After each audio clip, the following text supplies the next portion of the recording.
പിതാവിന്റെയും പുത്രന്റെയും പരിശുദ്ധാത്മാവിന്റെയും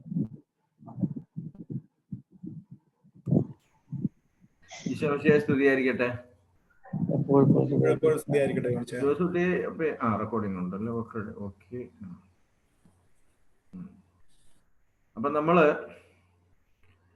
ഈ ഓരോ ദിവസം കൂടുമ്പോഴും റീക്യാപ്പ് ചെയ്യുന്ന പരിപാടി വേണ്ടി വരും. അതിനാ ചോദിച്ചു കഴിഞ്ഞാല് അത്രയും ബുദ്ധിമുട്ടുള്ള ഒരു ആദ്യത്തെ സംഗതിയൊക്കെ നമ്മൾ മറന്നുപോകും. അതുകൊണ്ട് നമുക്ക് ഇന്ന് ഒരു ചെറിയ തോതിൽ എന്തായിരുന്നു നമ്മള് പിന്നെ ഇത്രയും നേരം ഇത്രയും നാള് 3 ദിവസം കൊണ്ട് 3 ക്ലാസ് കൊണ്ട് കണ്ടത് എന്നുള്ളത് നമ്മളൊന്ന് നോക്കുകയാണ്. അപ്പൊ എന്തായിരുന്നു ദിവസ് ഇൻ മിസെരിക്കോർഡിയ എന്ന് പറയുന്നത് എന്തുകൊണ്ട് നമ്മൾ എടുത്തതെന്നുള്ളത് വളരെ എന്താ പറയുക, ഒരുതരം തമാശ രൂപയുടെ ആണെങ്കിലും ക്രൂരതയാണെന്ന് പറയേണ്ടിയിരിക്കുന്നു. അതായത് കാരുണ്യത്തിന്റെ കൊറോണയുടെ ഈ കാലഘട്ടത്തിൽ കാരുണ്യം അസ്തമിച്ചുവോ? കൊറോണയും കാരുണ്യം തമ്മിലുള്ള ഒരു സാദൃശ്യത്തെ കുറിച്ചിട്ട് നമ്മൾ പറഞ്ഞത്, പേരിലുള്ള ഒരു സാദൃശ്യം, രണ്ടിലുമുള്ള കോൺസണൻസ് ഒക്കെ ഒന്നാണല്ലോ. അപ്പോ അതുകൊണ്ട് തീർച്ചയായിട്ടും ദൈവത്തിന്റെ കാരുണ്യത്തെക്കുറിച്ച് മനുഷ്യൻ ചിന്തിക്കുന്ന ഒരു കാലഘട്ടത്തിൽ ദൈവം കരുണാമസൃണനാണോ എന്നുള്ളത് ഒരു ഇതായതുകൊണ്ടാണ് നമ്മൾ അതൊന്ന് ചിന്തിച്ചു കളയാം എന്ന് വിചാരിച്ചിട്ട് നമ്മൾ ചെയ്തത്. ഇനി അടുത്തത്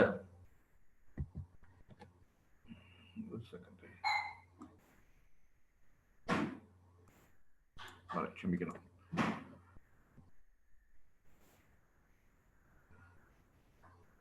ഇത് ഈ നമ്മൾ പറഞ്ഞു, ഇതും അദ്ദേഹത്തിന്റെ വിശുദ്ധ ജോൺ പോൾ രണ്ടാമന്റെ പൊന്തിഫിക്കേറ്റിന്റെ സ്ഥാനാരോഹണത്തിന് ശേഷമുള്ള 3ാമത്തെ വർഷത്തിൽ 1985 അദ്ദേഹം ഇത് വിരചിച്ചത്.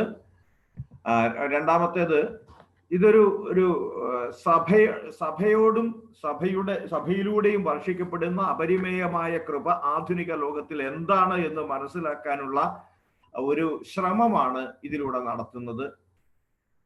ഈ ലോകത്തില് എപ്പോഴും കരുണയും കൃപയും എല്ലാം ആവശ്യമുള്ള സമയത്ത് ഇത് വർഷിക്കപ്പെടുന്നുണ്ടോ? യഥാർത്ഥത്തിൽ ലോകത്തിൽ ഇത് ആവശ്യമില്ലേ?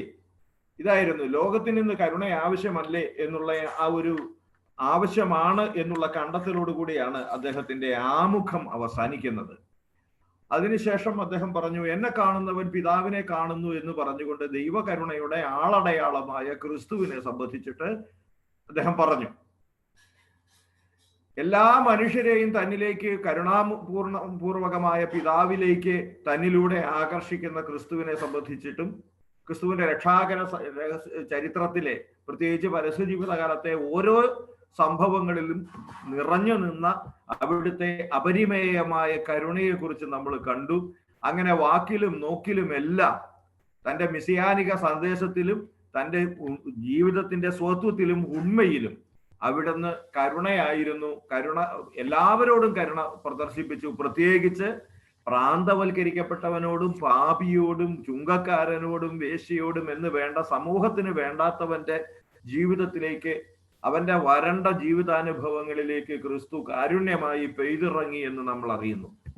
അങ്ങനെ അവൻ എവിടെയൊക്കെയാണോ മനുഷ്യൻ പാർശ്വവൽക്കരിക്കപ്പെട്ടത്, കരുണാരഹിതമായ മറ്റുള്ളവരുടെ നിലപാടുകളാല് നരകതുല്യമായ ജീവിതം നയിക്കുന്നത്, അവരുടെയൊക്കെ ജീവിതത്തിലേക്ക് അവിടുന്ന് ഇറങ്ങിച്ചെല്ലുകയും അവസാനം തൻ്റെ അപരിമേയമായ തൻ്റെ ബലിയുടെ യോഗ്യതയാൽ എന്നേക്കുമായി മനുഷ്യന് സദാകാലവും കരുണ സന്നിഹിതമാക്കുകയും ചെയ്തു. തന്റെ പീഡാനുഭവത്തിന്റെ തലേ രാത്രിയിലാണ് അവിടുന്ന് ചോദിക്കുന്നത്, എന്നെ കാണുന്നവൻ പിതാവിനെ കാണുന്നു, ഇത്രയും കാലം എന്നോട് കൂടി ആയിരുന്നിട്ടും പീലിപ്പോസെ നീ എന്നെ അറിഞ്ഞില്ലയോ? എന്നെ കാണുന്നവൻ പിതാവിനെ കാണുന്നു. ഇതേ പീലിപ്പോസ് കരുണയുടെ പ്രഘോഷകനും പ്രചാരകനും പ്രവാചകനും അവിടുന്ന് അപ്പസ്തോലനുമായി മാറി എങ്ങനെയാണ് ക്രിസ്തുവിൽ അത് പൂർത്തീകരിച്ചത് എന്ന് അനേകരോട് വിശുദ്ധ ഫിലിപ്പോസ് മാത്രമല്ല ഇത് കേട്ട സകല അപ്പസ്തോലന്മാരും അത് മനസ്സിലാക്കാൻ തക്കവണ്ണം ആ രാത്രിയിൽ കരുണയുടെ ഒരു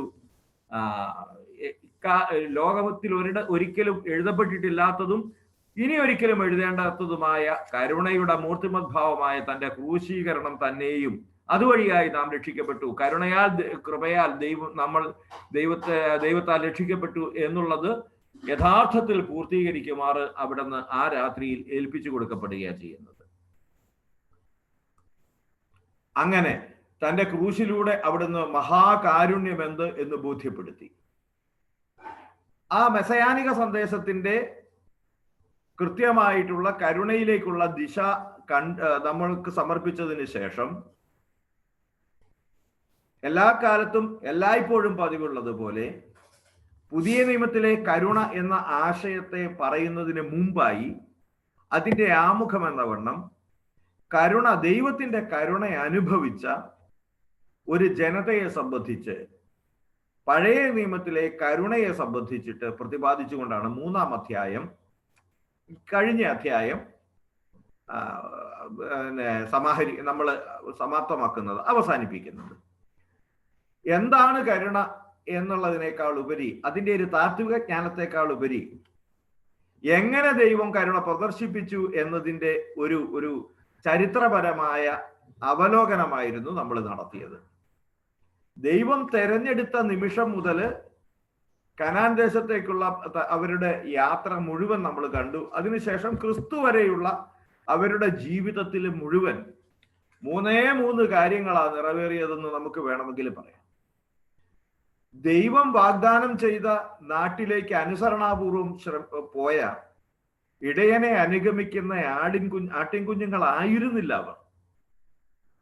ഈ പോയവരെല്ലാവരും ഒരു ചെറിയ കാര്യത്തിന് പോലും മറുതലിക്കുകയും ദൈവത്തെയും ദൈവം തെരഞ്ഞെടുത്ത നേതാവിനെയും മറുതലിക്കുകയും തങ്ങൾ തിരിച്ചു പോകണമെന്ന് വരെ ആഗ്രഹിക്കുകയും തങ്ങളുടെ നേതാക്കളെ വധിക്കാൻ ഉദ്യമിക്കുകയും ദൈവത്തോടും അദ്ദേഹത്തോടും മോശയുടെ നേതൃത്വത്തോടും കലഹിക്കുകയും നിരന്തരമായി കലഹിക്കുകയും ചെയ്ത അനുസരണക്കേടിന്റെ ഒരു ജനതയായിരുന്നു അവര്. യഥാർത്ഥത്തിൽ അനുസരണത്തിൻ്റെതല്ല പുറപ്പാടിന്റെ ചരിത്രം, അനുസരണക്കേടിന്റെ ചരിത്രമാണ്. സൃഷ്ടാവിൽ നിന്ന് ഓടി ഒളിക്കുന്ന മനുഷ്യന്റെ ചരിത്രമായി പുറപ്പാടിന്റെ ചരിത്രം മാറുന്നത് അതിൻ്റെ അനുസരണക്കേടിന്റെ സ്വഭാവം കൊണ്ടാണ്. ഈ അനുസരണക്കേടിലും അനന്യമായ വിധത്തിൽ അവരെ കൂടെ നിർത്തി സ്നേഹിക്കുകയും വീണ്ടും അവരെ വഴിയിലേക്ക് ചേർക്കുകയും ചെയ്യുന്ന ദൈവത്തെ നാം കണ്ടുമുട്ടുന്നത് അവരുടെ അനുസരണക്കേടിന്റെ പശ്ചാത്തലത്തിലാകയാൽ സർവ്വജനങ്ങൾക്കുമുള്ള സദ്വാർത്തയുടെ ഒരു നിഴൽ നമുക്ക് അവിടെ കാണാൻ കഴിയും. എത്രമേൽ അനുസരണം കെട്ട ജനമായിരുന്നാലും, എത്രമേൽ അവിടുത്തെ വഴികളിൽ നിന്ന് കുതറിപ്പോയാലും തേടി വന്ന് മാറോടണച്ച് പുനഃസ്ഥാപിക്കുന്ന സ്നേഹമാണ് ദൈവത്തിൻ്റെത് എന്നതിൻ്റെ ഒരു നിഴൽ ക്രിസ്തുവിൽ പൂവണിഞ്ഞ, ക്രിസ്തുവിൽ പൂർത്തീകരിക്കപ്പെട്ട തൻ്റെ രക്ഷാകര പദ്ധതിയുടെ ഒരു മുന്നനുഭവം അവിടെ അവരുടെ പുറപ്പാടിന്റെ അനുഭവത്തിൽ നമ്മൾ കാണുന്നു.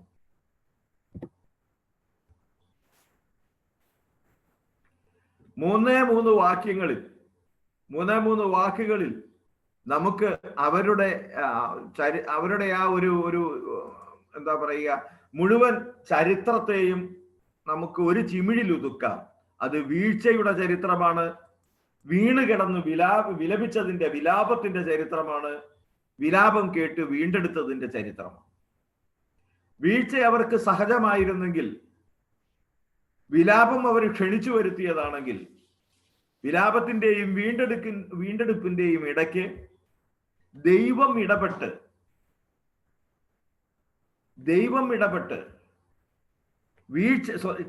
വീഴ്ചയുടെയും വിലാപത്തിന്റെയും ഇടയിൽ ദൈവം ഇടപെട്ട് പ്രവാചകന്മാരിലൂടെയും സംഭവങ്ങളിലൂടെയും അവരുടെ ജീവിതത്തിലേക്ക് മാനസാന്തരം കടത്തിവിടുന്നത് നമ്മൾ കാണുന്നു. അത് ഒരു ജനതയുടെ ചരിത്രത്തിൽ മാത്രമല്ല, വ്യക്തികളുടെ ചരിത്രത്തിലും അത് സാർത്ഥകമായിരുന്നു.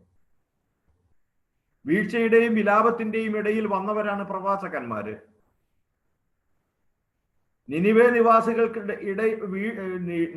നിവാസികളുടെ വീഴ്ചയുടെ മുമ്പിൽ വന്നു ചേർന്ന അതിന് വിലാപത്തിന്റെ നിനിവേ നിവാസികൾ പശ്ചാത്തപിച്ചു എന്ന് നമുക്കറിയാം. ചാക്കുടുത്ത് ചാരം പൂശി അവർ പ്രായശ്ചിത്തം അനുഷ്ഠിച്ചു എന്ന് നമുക്കറിയാം. എന്നാൽ അവർ ധിക്കാരികളും അഹങ്കാരികളും ആയിരുന്നു എങ്കിൽ ഇത് രണ്ടിന്റെയും ഇടയിൽ വന്നവനാണ് യോന. ഈ യോനായെ ദൈവം അയച്ചതാണ്. അതായത് വീണ് കിടക്കുക എന്ന മനുഷ്യ സഹജമായ അപരാധത്തിന് ശേഷം പിന്നീട് ദൈവത്തിന്റെ പ്രവർത്തന നിരതമായ സ്നേഹം നമ്മൾ കാണുകയാണ്. അവരെ അവിടെ ഉപേക്ഷിക്കുന്നില്ല, പകരം അവരെ പ്രചോദിപ്പിക്കുകയാണ്. എന്തിന് പ്രചോദിപ്പിക്കുന്നു? തിരിച്ചു വരുവാൻ പ്രചോദിപ്പിക്കുന്നു. ഹത്യനായ ഊരിനെ കൊന്ന് അയാളുടെ ഭാര്യയെ അവകാശമാക്കി വെച്ചവൻ ഒരു ദിവസം രാവിലെ പശ്ചാത്തപിക്കാൻ തുടങ്ങിയതല്ല. പ്രസ്തുത ദൈവം നിശ്ചയിച്ച പ്രവാചകൻ അവന്റെ ജീവിതത്തിൽ ചെന്ന് അവന്റെ ഭാഷയിൽ മാനസാന്തരത്തിന്റെ ദൂത് പറഞ്ഞപ്പോഴാണ് വീഴ്ചയിൽ നിന്ന് വിലാപം ഉത്ഭവിച്ചത്. സകല സ്ഥലങ്ങളിലും അത് സാർത്ഥകമാണ്. ചുരുക്കത്തിൽ ചരിത്രത്തിൽ സംഭവിച്ച ഒരു പൊതു സംഭവമല്ല അത്. ഓരോ മനുഷ്യനും വീഴ്ച വന്നു, ഓരോ മനുഷ്യനിലേക്കും ദൈവത്തിന്റെ ദൂത് വന്നു. ആ ദൂതിന്റെ ശ്രവണഫലമായി, സ്വാംശീകരണ ഫലമായി അവന് വിലാപം അഥവാ മനസ്താപം വന്നു. അവിടെ ഒന്നും സംഭവിക്കാത്തതുപോലെ മാറോടണയ്ക്കുന്ന, എല്ലാം മറയ്ക്കുന്ന ദൈവത്തെ നമ്മൾ കാണുകയാണ്. അതുകൊണ്ട് ഇസ്രയേലിന്റെ ചരിത്രം ദൈവത്താൽ തിരഞ്ഞെടുക്കപ്പെട്ടവന്റെ ചരിത്രം എന്ന് പറയുമ്പോൾ തന്നെ ബ്രാക്കറ്റിൽ നമുക്ക് എഴുതാൻ കഴിയും, അത് ദൈവത്തെ അനുസരിക്കാത്തവന്റെ ചരിത്രം കൂടിയാണ്. അനുസരിക്കാത്തവന്റെ പുറകെ ദൈവം നാണം കെട്ട് എന്ന് നമുക്ക് വേണമെങ്കിൽ വിശേഷിപ്പിക്കാം. അതുപോലെ നിരുപാധിക ക്ഷമയോടുകൂടെ, നിരുപാധികമായ ഒരു സഹതാപത്തോടുകൂടെ തേടി വന്നതിന്റെ ചരിത്രമാണെന്ന് നമുക്ക് പറയാം. അപ്പൊ വീഴ്ചയും വിലാപവും വീണ്ടെടുപ്പും എന്ന് പറയുന്നത് അവരുടെ ചരിത്രമാണ് എന്ന് പറഞ്ഞ് പുസ്തകം അടയ്ക്കാൻ വരട്ടെ. അത് ഈ ലോകത്തിലുള്ള സകല ജനതയുടെയും ചരിത്രമാണ്. ഒറ്റയായും കൂട്ടായും നമ്മുടെയൊക്കെ ചരിത്രമാണത്. വീഴ്ചയുടെ ചരിത്രവും അവിടെ ദൈവം ഇടപെട്ട് തന്റെ സന്നിധിയിലേക്ക് പ്രായശ്ചിത്തത്തിലൂടെയും മനസ്താപത്തിലൂടെയും പ്രായശ്ചിത്തത്തിലൂടെയും അടുക്കുകയും വീണ്ടും ഒന്നും വരാത്തവണ്ണം സ്നേഹിക്കുകയും ചെയ്യുക എന്നത് ഒരേ സമയം ഒരു ജനതയുടെ ചരിത്രമാകുന്നു, അതിലെ വ്യക്തികളുടെ ചരിത്രമാകുന്നു, ലോകത്തിന്റെ മുഴുവൻ ചരിത്രമാകുന്നു. പോരാ, ക്രിസ്തു വന്ന ആ സമൂഹത്തിന്റെ പൊതു പശ്ചാത്തലമായി മാറുന്നു.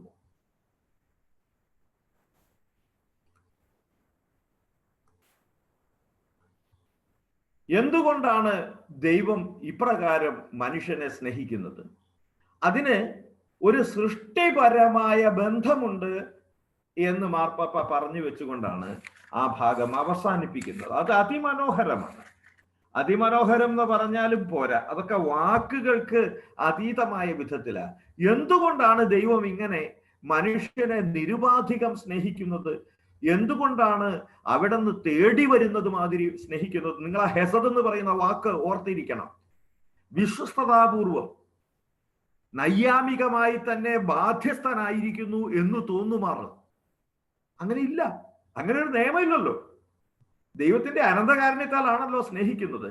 എങ്കിൽ പോലും ഹെസദ് എന്ന് പറയുന്നത് മറ്റേ പാർട്ടി, രണ്ട് പാർട്ടികൾ തമ്മിലുള്ള വിശ്വസ്തതാപൂർവമായ സ്നേഹത്തിൽ ഒരുവൻ വ്യതിചലിച്ചാലും തേടിച്ചെന്ന് നൈയാമിക സാധുത ബാധ്യതയുള്ളതുപോലെ അവനെ വീണ്ടും സ്നേഹിക്കുന്ന, പേർത്തും സ്നേഹിക്കുന്ന ഒരു തരം അൺകണ്ടീഷണൽ ലവ്, നിരുപാധിക സ്നേഹത്തിന്റെ ബഹിസ്ഫുരണമാണത്. ഈ സ്നേഹത്തിൽ ദൈവം തന്നോട് തന്നെ വിശ്വസ്തനാണ് എന്ന് നമ്മൾ പറഞ്ഞു വെച്ചു. അതായത് ഇസ്രയേലിന്റെ വിശ്വസ്തത അറ്റുപോയാലും, ലോകം മുഴുവൻ അവിടത്തോട് മറുതലിച്ചാലും, അവിടുന്ന് നിത്യമായും അനന്തമായും ലോകത്തെ സ്നേഹിച്ചുകൊണ്ടേയിരിക്കും. കാരണം ഈ ലോകത്തെ സൃഷ്ടിച്ചത് അവിടുന്നാണ്. നന്മയിൽ നിന്നാണ് നന്മയുണ്ടായത്. നന്മയിൽ നിന്നാണ് നന്മയുണ്ടായത്. അതുകൊണ്ട് തന്നെ എത്രമേൽ മറുതലിച്ചാലും ആത്യന്തികവും ആത്മീയവുമായ മനുഷ്യന്റെ സ്വത്വപരമായ നന്മ അത് മനുഷ്യൻ കണ്ടില്ലെങ്കിലും ദൈവം കാണും. 6 തവണ പറയുന്നില്ലേ ഉൽപ്പത്തി പുസ്തകത്തിൽ, അഹോ നന്ന് എന്ന് കണ്ടു, സന്ധ്യയായി, ഉഷസ്സായി ഇത്രാം ദിവസം.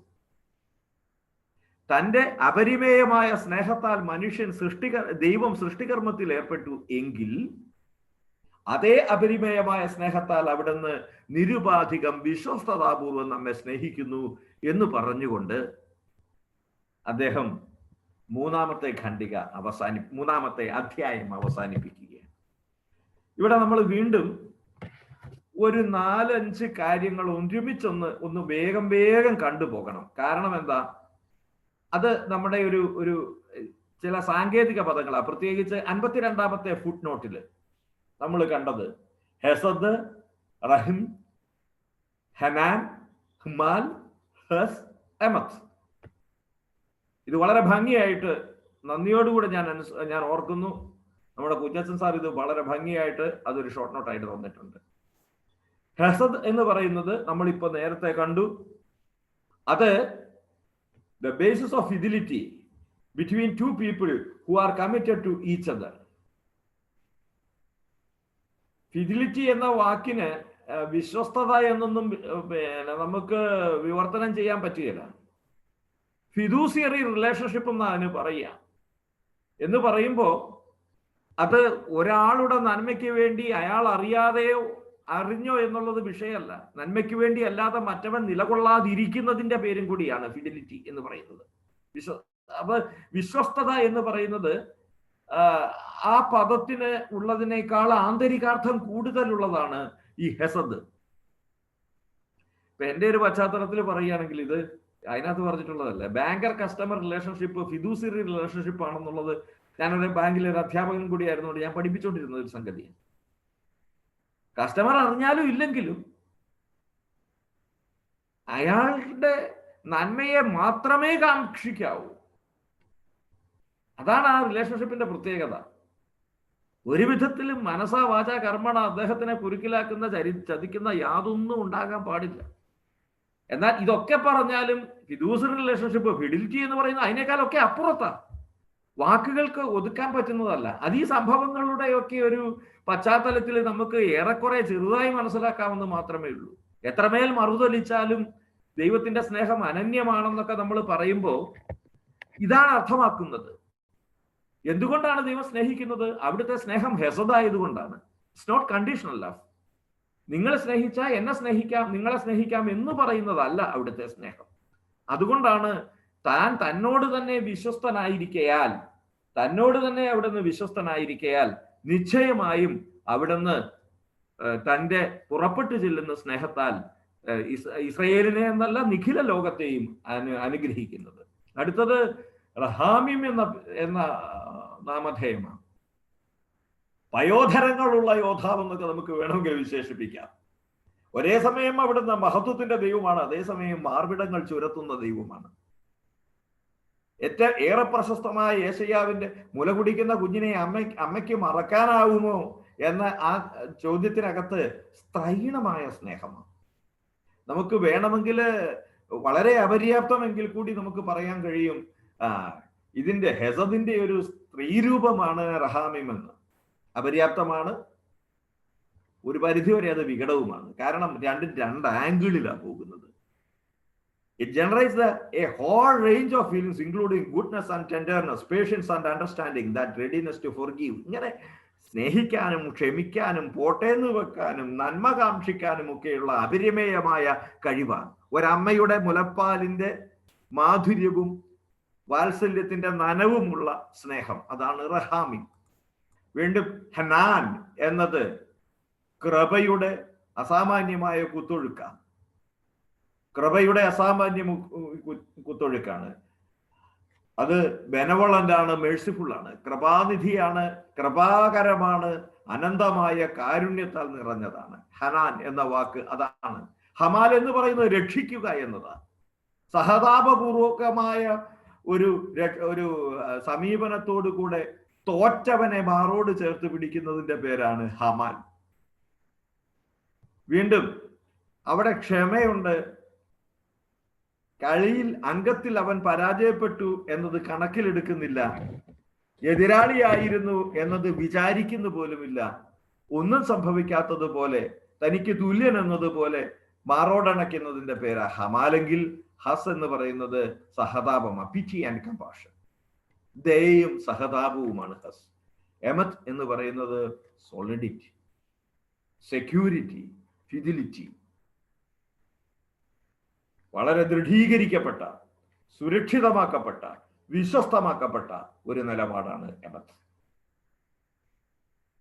നിർഭാഗ്യവശാൽ, അത് പറഞ്ഞുകൊണ്ട് നമ്മൾ അടുത്തതിലേക്ക് കിടക്കുക, നിർഭാഗ്യവശാൽ മലയാളത്തിനോ മറ്റേതെങ്കിലും പദത്തിനോ മൂലഭാഷയുടെ സമ്പന്നത ഇല്ലാത്തതിനാൽ ഇതിനെല്ലാത്തിനും ഏറെക്കുറെ തത്തുല്യമായ കരുണയെന്നോ മിസരിക്കോഡിയ എന്നോ കാരുണ്യമെന്നോ ഒക്കെയാണ് നമ്മൾ പറയുന്നത്. അതിൻ്റെ മൂലഭാഷയിൽ ഇതോരോന്നും വ്യത്യസ്താർത്ഥങ്ങളിൽ വ്യത്യസ്ത തലത്തിൽ പ്രയോഗിച്ചുകൊണ്ട് ദൈവത്തിൻ്റെ അപരിമേയമായ കൃപയെ, കാരുണ്യത്തെ, അതിൻ്റെ സുവിശേഷ വിരചയിതാക്കൾ പ്രകാശിപ്പിച്ചിരിക്കുകയാണ്. ഇവിടെ എൻ്റെ തലമുറയിൽ സാധിച്ചില്ലെങ്കിൽ നിങ്ങളുടെ തലമുറയിലെങ്കിലും സാധിക്കേണ്ടുന്ന ഒരു കാര്യം കൂടി പറഞ്ഞുകൊണ്ട് ഞാൻ അടുത്തതിലേക്ക് കിടക്കുകയാണ്.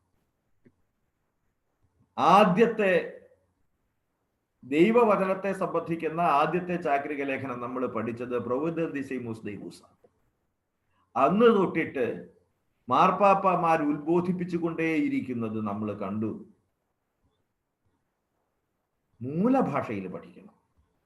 മൂലഭാഷയിൽ പഠിച്ച് ദൈവവചനത്തിന്റെ സമ്പന്നത നമ്മൾ മനസ്സിലാക്കണം. നമ്മൾ കൂടുതൽ ആഴത്തിൽ നവമാധ്യമങ്ങൾ ഉപയോഗിച്ച് ഈ മൂലഭാഷയുമായി പരിചിതമാകുമ്പോഴാണ് ദൈവവചനത്തിന്റെ ആഴവും അതിൻ്റെ മനോഹാരിതയും നമുക്ക് തിരിച്ചറിയാൻ കഴിയുക. ഇത്രയുമാണ് അന്ന് നമ്മൾ പറഞ്ഞു വെച്ചത്. അതിനുശേഷം ഈ 4-ാം അധ്യായം ഞാൻ പറഞ്ഞു, പുതിയ നിയമത്തെ സമീപിക്കുമ്പോൾ ഒരു പശ്ചാത്തലം എന്ന വണ്ണം പഴയ നിയമത്തെ പരാമർശിക്കുന്ന നമ്മുടെ പ്രിയപ്പെട്ട വിശുദ്ധ ജോൺ പോൾ രണ്ടാമൻ പുതിയ നിയമത്തിലേക്ക് കടക്കുന്നു. പുതിയ നിയമത്തിലെ ദൈവകരുണയുടെ അതുല്യമായ പ്രകാശനം എന്ന് ലോകമെങ്ങും ഇതപര്യന്തം വാഴ്ത്തിപ്പാടിയിരിക്കുന്ന ധൂർത്തപുത്രന്റെ ഉപമയാണ് അദ്ദേഹം എന്താണ് ഇത് എന്നുള്ളതിനെ സംബന്ധിച്ച് പറയുന്നത്. അപ്പൊ അതിനു മുമ്പായിട്ട് ഈ ദൈവപുത്രന്റെ കരുണ പിതാവിന്റെ കരുണയെക്കുറിച്ച് പറയുന്ന, ദൈവത്തിന്റെ കരുണയെക്കുറിച്ച് പറയുന്ന ധൂർത്തപുത്രന്റെ ഉപമ ഏറ്റവും കൂടുതൽ പറയപ്പെട്ട, പ്രഘോഷിക്കപ്പെട്ട ഒരു വേദഭാഗമാണ്. ഏറ്റവും കൂടുതൽ ആളുകളെ സ്വാധീനിച്ച ഒരു ഭാഗമാണ്. ഏറ്റവും കൂടുതൽ ആളുകൾക്ക് കാണാപ്പാടമുള്ള ഒരു ഭാഗമാണ്. അതുകൊണ്ട് തന്നെ എനിക്കൊരു മുൻകൂർ ജാമ്യം എടുക്കാനുണ്ട്. എനിക്കിത് പറഞ്ഞ് മനസ്സിലാക്കി തരാനുള്ള വ്യുൽപ്പത്തി ഇല്ല. ആദ്യമേ തന്നെ ഞാനത് സമ്മതിക്കുക. കാരണം ഈ 4-ാം അധ്യായം എന്ന് പറയുന്നത് എനിക്കറിയാമെന്നൊരു മുൻവിധിയോടുകൂടിയാണ് ഞാൻ സമീപിച്ചത്. ധൂർത്തപുത്രന്റെ ഉപമയല്ലേ, നമുക്കറിയാവുന്നതല്ലേ, പിതാവ് കെട്ടിപ്പിടിച്ചതല്ലേ, മകൻ തിരിച്ചു വന്നതല്ലേ, ഇത് ആർക്കാ അറിഞ്ഞുകൂടാത്ത ഈ ഒരു ധാരണയോടുകൂടെയാണ് സത്യത്തിൽ ഞാൻ അതിനെ സമീപിച്ചത്, വായിച്ചത്. പക്ഷേ വീണ്ടും വീണ്ടും അതിൻ്റെ ഉള്ളടരുകളിലേക്ക് പോകുമ്പോൾ എനിക്കെന്നല്ല മനുഷ്യന് പറയാൻ വയ്യാത്ത, അതിനകത്തെ ഒരു താഴ്ത്ത ജീവിയായ എനിക്കടക്കം പറയാൻ വയ്യാത്തത്ര കൃപ ഘനീഭവിച്ച് കിടക്കുന്ന, കാരുണ്യം അതിൻ്റെ ഏറ്റവും അടിയിലങ്ങനെ കാരുണ്യം കുമിഞ്ഞു കിടക്കുന്ന ഒരു ഉപമയാണതെന്നും എളുപ്പത്തിൽ അത് ഭേദിക്കുക അസാധ്യമാണെന്നും ഞാൻ ഏറ്റുപറയുകയും മനസ്സിലാക്കുകയും ചെയ്യും. അതുകൊണ്ട് തന്നെ ദൈവം എനിക്കും നിങ്ങൾക്കും നമുക്കെല്ലാവർക്കും ഇതൊന്നും മനസ്സിലാക്കാനുള്ള കൃപ തരാൻ വേണ്ടി നമുക്കൊന്ന് പ്രാർത്ഥിക്കാം. ആ പ്രാർത്ഥനയോടുകൂടെ ഞാനിത് ആരംഭിക്കുകയാണ്. അപ്പൊ എന്നാ പിന്നെ തുടങ്ങല്ലേ. ദിവസ് ഇൻ മിസെരിക്കോർഡിയ 4-ാം അധ്യായം നമ്മൾ ആരംഭിക്കുന്നു. 4-ാം അധ്യായം ധൂർത്തപുത്രന്റെ ഉപമയാണ്. ആരുടെയെങ്കിലുമൊക്കെ അടുത്തൊക്കെ സുവിശേഷമൊക്കെ ഉണ്ടാവുമല്ലോ, അതുകൊണ്ട് അത് എടുത്തു വെക്കാനുള്ള മണ്ടത്തരമൊന്നും ചെയ്യണ്ട. കാരണം എന്താ വെച്ചാൽ അത് അറിയാമല്ലോ എന്നുള്ളൊരു സംഗതി ഉണ്ട്. പിന്നെയാണ് നമുക്ക് മനസ്സിലാക്കുക, അതില്ലെങ്കിലൊന്നും മനസ്സിലാകില്ലാണ്. അതുകൊണ്ട് ഏകദേശം ഒരു കയ്യെത്തി പിടിക്കാൻ പറ്റുന്ന സ്ഥലത്തൊക്കെ അത് വെച്ചു. ഓക്കെ, അപ്പോ വിശുദ്ധ ലൂക്കായുടെ സുവിശേഷത്തിന്റെ പ്രത്യേകത തന്നെ അത് കരുണയുടെ സുവിശേഷമാണ് എന്നതാണ്. കരുണയുടെ സുവിശേഷം ദൈവകാരുണ്യത്തെ സംബന്ധിക്കുന്ന രണ്ട് കരുണയുടെ സ്റ്റേറ്റ്മെന്റോട് കൂടിയാണ് അത് ആരംഭിക്കുന്നത് തന്നെ. ഒന്നാമത്തേത് വിശുദ്ധ ലൂക്കായുടെ സുവിശേഷത്തിന്റെ 1:49 മുതൽ 54 വരെയുള്ള സുപ്രസിദ്ധമായ കാണാപ്പാടമായിരിക്കുന്ന മാഗ്നിഫിക്കത്ത. അതില് പരിശുദ്ധ മറിയം 50-ാമത്തെ തിരുവചനത്തിൽ പറയുന്നുണ്ട്, അവിടുത്തെ ഭക്തരുടെ മേൽ തലമുറകൾ തോറും അവിടുന്ന് കരുണ വർഷിക്കും. അപ്പൊ അത് വെറും കരുണയുടെ ഒരു ചരിത്രമല്ല, നിലനിൽക്കുന്ന കരുണയെക്കുറിച്ച് സംസാരിച്ചു കൊണ്ടാണ് പരിശുദ്ധ മറിയം അവിടെ ദൈവത്തെ പുകഴ്ത്തുന്നത്. വിശുദ്ധ ലൂക്ക തൻ്റെ സുവിശേഷം ആരംഭിക്കുന്നത്. വീണ്ടും വിശുദ്ധ ലൂക്കയുടെ തന്നെ സുവിശേഷത്തില് 1-ാമത്തെ അധ്യായത്തിന്റെ 72-ാമത്തെ തിരുവചനം, സ്നാപക യോഹന്നാന്റെ ജനനവുമായി ബന്ധപ്പെട്ടുകൊണ്ട് 72-ാമത്തെ തിരുവചനത്തിൽ നമ്മൾ വായിക്കുന്നു സെഖര്യാവിന്റെ സ്തോത്രഗീതം. 2 സ്തോത്രഗീതങ്ങളാണ്. രണ്ടിലും ദൈവത്തിന്റെ കാരുണ്യത്തെയാണ് എടുത്തു വാഴ്ത്തി പറയുന്നത്. 72-ാം തിരുവചനം നമ്മൾ വായിക്കുന്നു, നമ്മുടെ പിതാക്കന്മാരോട് വാഗ്ദാനം ചെയ്ത കാരുണ്യം നിവർത്തിക്കാനും. അപ്പൊ 2 എണ്ണമാണ്. ഒന്ന് പേഴ്സിസ്റ്റിംഗ് മേഴ്സി, തലമുറകളിലൂടെ നിലനിൽക്കുന്ന അനന്തമായി കുതിച്ചൊഴുകുന്ന അനർഗളം ഒഴുകുന്ന കാരുണ്യത്തെ കുറിച്ച് സംസാരിക്കുന്ന മറിയം. രണ്ടാമത്തേത് വാഗ്ദാനം ചെയ്യപ്പെട്ട കാരുണ്യത്തിന്റെ നിവൃത്തിയാകൽ എന്ന് സെഖര്യാവ് സാക്ഷ്യപ്പെടുത്തുന്നു. അതുകൊണ്ട് കാരുണ്യത്തിന്റെ സുവിശേഷമാണ്. മാത്രമല്ല വിശുദ്ധ ലൂക്കായുടെ സുവിശേഷത്തിന്റെ പൊതുഭാഷ കാരുണ്യത്തിൻ്റെതാണ്. അദ്ദേഹം ആദ്യത്തെ വാചകത്തിൽ തന്നെ പറയുന്നുണ്ടല്ലോ, 1-ാം അധ്യായത്തിന്റെ 1-ാമത്തെ അധ്യായത്തിന്റെ 1-ാം പുസ്തകമാണിത്. 2-ാം പുസ്തകം നിങ്ങൾക്കറിയാം, ആദ്യത്തെ പുസ്തകത്തിൽ ഞാൻ പറഞ്ഞതുപോലെ എന്ന് പറഞ്ഞ നടപടി പുസ്തകമാണ്. രണ്ടും ആരംഭിക്കുന്ന ഒരുപോലെ, അല്ലയോ തെയോഫിലോസ് എന്ന് പറഞ്ഞിട്ടാണ്. അതിനകത്ത് അദ്ദേഹം പറയുന്നുണ്ട്, ഞാൻ ഇങ്ങനെ കാര്യങ്ങളൊക്കെ പരിശോധിച്ചു, വീണ്ടും വണ്ണം പ്രസന്റ് ചെയ്യുന്നുണ്ട്, അതുകൊണ്ട് ഇത് അടുക്കിയാ പറയുന്നത്. വിശുദ്ധ ലൂക്കായുടെ സുവിശേഷത്തിന്റെ 15-ാം അധ്യായം ദൈവത്തിന്റെ മഹാകാരുണ്യത്തിന്റെ 3 ഫേസസ്, 3 അവസ്ഥകളെ സംബന്ധിച്ചിട്ട്, അഥവാ 3 തരങ്ങളെ സംബന്ധിച്ചിട്ട്, 3 വികാസ പരിണാമങ്ങളെ സംബന്ധിച്ചിട്ട്, 3 തരത്തിൽ നമുക്ക് അനുഭവവേദ്യമാകുന്ന, 3 തരത്തിൽ നമ്മൾ സമീപിക്കുന്ന, 3 ആഴങ്ങളിലൂടെ നമ്മൾ സമീപിക്കുന്ന ദൈവത്തിന്റെ കരുണയെ സംബന്ധിച്ചിട്ടാണ് വിശുദ്ധ ലൂക്കായുടെ 15 നമ്മൾ കാണുന്നത്. ഒന്നാമത്തേത് നിങ്ങൾക്കറിയാം, തേടി വരുന്ന, കണ്ടുകിട്ടുവോളം തേടുന്ന ഇടയന്റെ ഉപമ. രണ്ടാമത്തേത് കണ്ടുകിട്ടുവോളം തേടുന്ന പെണ്ണിന്റെ ഉപമ. മൂന്നാമത്തേത് കണ്ടുകിട്ടുവോളം കാത്തിരിക്കുന്ന അപ്പന്റെ ഉപമ. ഇതിലെ കണ്ടുകിട്ടുവോളം കാത്തിരിക്കുന്ന അപ്പന്റെ ഉപമയാണ് എന്താണ് കരുണ എന്ന് നമ്മളോട് പറയാൻ വേണ്ടി വിശുദ്ധ ജോൺ പോൾ രണ്ടാമൻ ഈ 4-ാം അധ്യായത്തിൽ പരാമർശിക്കുന്നത്, വിശകലന വിധേയമാക്കുന്നത്. അപ്പോ അതുകൊണ്ട് ഓർമ്മിക്കപ്പെടുന്ന കരുണ 1-ാം ഖണ്ഡികയിൽ അദ്ദേഹം പറഞ്ഞു വെക്കുന്നത് അതാണ്. മാഗ്നിഫിക്കാത്തായിലും വിശുദ്ധ സെഖര്യാ പ്രവാചകന്റെ സ്തോത്രഗീതത്തിലും, സെഖര്യാവിന്റെ സ്തോത്രഗീതത്തിലും ഓർമ്മിക്കുന്നത് ഓർമ്മിക്കപ്പെടുന്ന കരുണയാണ്. അത് പറഞ്ഞു വെക്കുന്നത് ഇതാണ്, ജനതയുടെ ചരിത്രത്തിൽ ലീനമായിരിക്കുന്ന, ജനതയുടെ ചരിത്രത്തിൽ അതേസമയം പ്രസ്പഷ്ടമായിരിക്കുന്ന കരുണയെ പുകഴ്ത്തിക്കൊണ്ടാണ് ഈ 2 രക്ഷാസംഭവത്തിന്റെ 2 കേന്ദ്ര കഥാപാത്രങ്ങൾ തങ്ങളുടെ പ്രാർത്ഥന, തങ്ങളുടെ ദൈവാനുഭവം പങ്കുവെക്കുന്നത്. ഒന്ന് സെഖര്യാവ്, രണ്ടാമത്തേത് പരിശുദ്ധ കന്യകാമറിയം. ഇനി ഈ പഴയ നിയമ പശ്ചാത്തലം 2-ാമത്തെ ഖണ്ഡികയിലേക്ക് നമ്മൾ കടക്കുകയാണ്. ഈ പഴയ നിയമ പശ്ചാത്തലം ക്രിസ്തുവിന്റെ പഠനങ്ങളില്, ക്രിസ്തുവിന്റെ പ്രബോധനങ്ങളില് തെളിഞ്ഞും അഗാധമായും കാണുന്നു. ഒളിഞ്ഞല്ല, തെളിഞ്ഞ് അതിൻ്റെ അഗാധതയിലാണ് കാണുന്നത്. എനിക്ക് ജനത്തോട് അനുകമ്പ തോന്നുന്നു, അല്ലേ? ഒന്ന് ആലോചിച്ച് നോക്കിയേ. അവൻ അനുകമ്പ വന്നാൽ മുടക്കൊന്നുമില്ല, കാരണം അനുകമ്പ തോന്നിയാൽ മതി. പക്ഷേ അവിടെ നിന്നില്ല. നിങ്ങൾ ഇവർക്ക് ഭക്ഷിക്കാൻ കൊടുക്ക്. അനുകമ്പയാണ് അവന് തോന്നിയത്. വീണ്ടും ഓരോ സ്ഥലത്തും കർത്താവെ, അങ്ങേക്ക് മനസ്സുണ്ടെങ്കിൽ എന്നെ ശുദ്ധീകരിക്കാൻ കഴിയും, എന്നെ സൗഖ്യപ്പെടുത്താൻ കഴിയും. എനിക്ക് മനസ്സുണ്ട്, നീ ശുദ്ധിയാവുക. പിന്നീട് ആ കൃത്യമായി എഴുതി വെച്ചിരിക്കുന്ന വാക്കുകളിലൂടെ നമ്മൾ പോകുമ്പോൾ നമ്മളൊന്ന് ആശ്ചര്യപ്പെടും. അവൻ കൈ നീട്ടി തൊട്ടുകൊണ്ടാ പറഞ്ഞത്, എനിക്ക് മനസ്സുണ്ട്, നീ ശുദ്ധനാകുക. നേരെ തിരിച്ചിട്ടാ ഞാനോ നിങ്ങളോ ആണെങ്കിൽ, നിങ്ങളുടെ കാര്യം എനിക്കറിയാമല്ല, ഞാനാണെങ്കിൽ ആദ്യം നീ ശുദ്ധനാകുക എന്ന് പറയും. ശുദ്ധനായി കഴിയുമ്പോൾ തൊട്ട് കഴിഞ്ഞിട്ട് വേണമെങ്കിൽ ഒന്ന് ആശ്ലേഷിക്കും, 2 സ്നാപ്പ് എടുക്കാനുള്ള സമയവും ഒരു പോസ് ചെയ്ത് കൊടുക്കുകയും ചെയ്യും. അല്ല, മനുഷ്യന്റെ പരിത്യക്താവസ്ഥയിലേക്ക് അവൻ ഇറങ്ങിച്ചെന്നു. വിശുദ്ധ മത്തായിയുടെ സുവിശേഷത്തിൽ നമ്മൾ കാണുന്നില്ലേ, പരിത്യക്തനായ മത്തായി വിരുന്ന് നടത്തിയത്? വലിയൊരു ഗണം ചുങ്കക്കാരും പാപികളും അവനോട് കൂടെ ഭക്ഷണത്തിനിരുന്നു.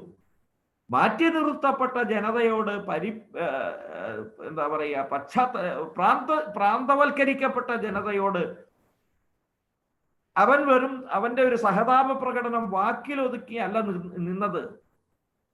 അവരോട് കൂടി അപ്പം ഭക്ഷിക്കുകയും അവരിൽ ഒരുവനായി ജീവിക്കുകയും ചെയ്തുകൊണ്ട് അവൻ കാരുണ്യത്തിന്റെ അഗാധമായ മാനം, ദൈവത്തിന്റെ കരുണയുടെ അഗാധമായ മാനം അവർക്ക് വെളിപ്പെടുത്തി.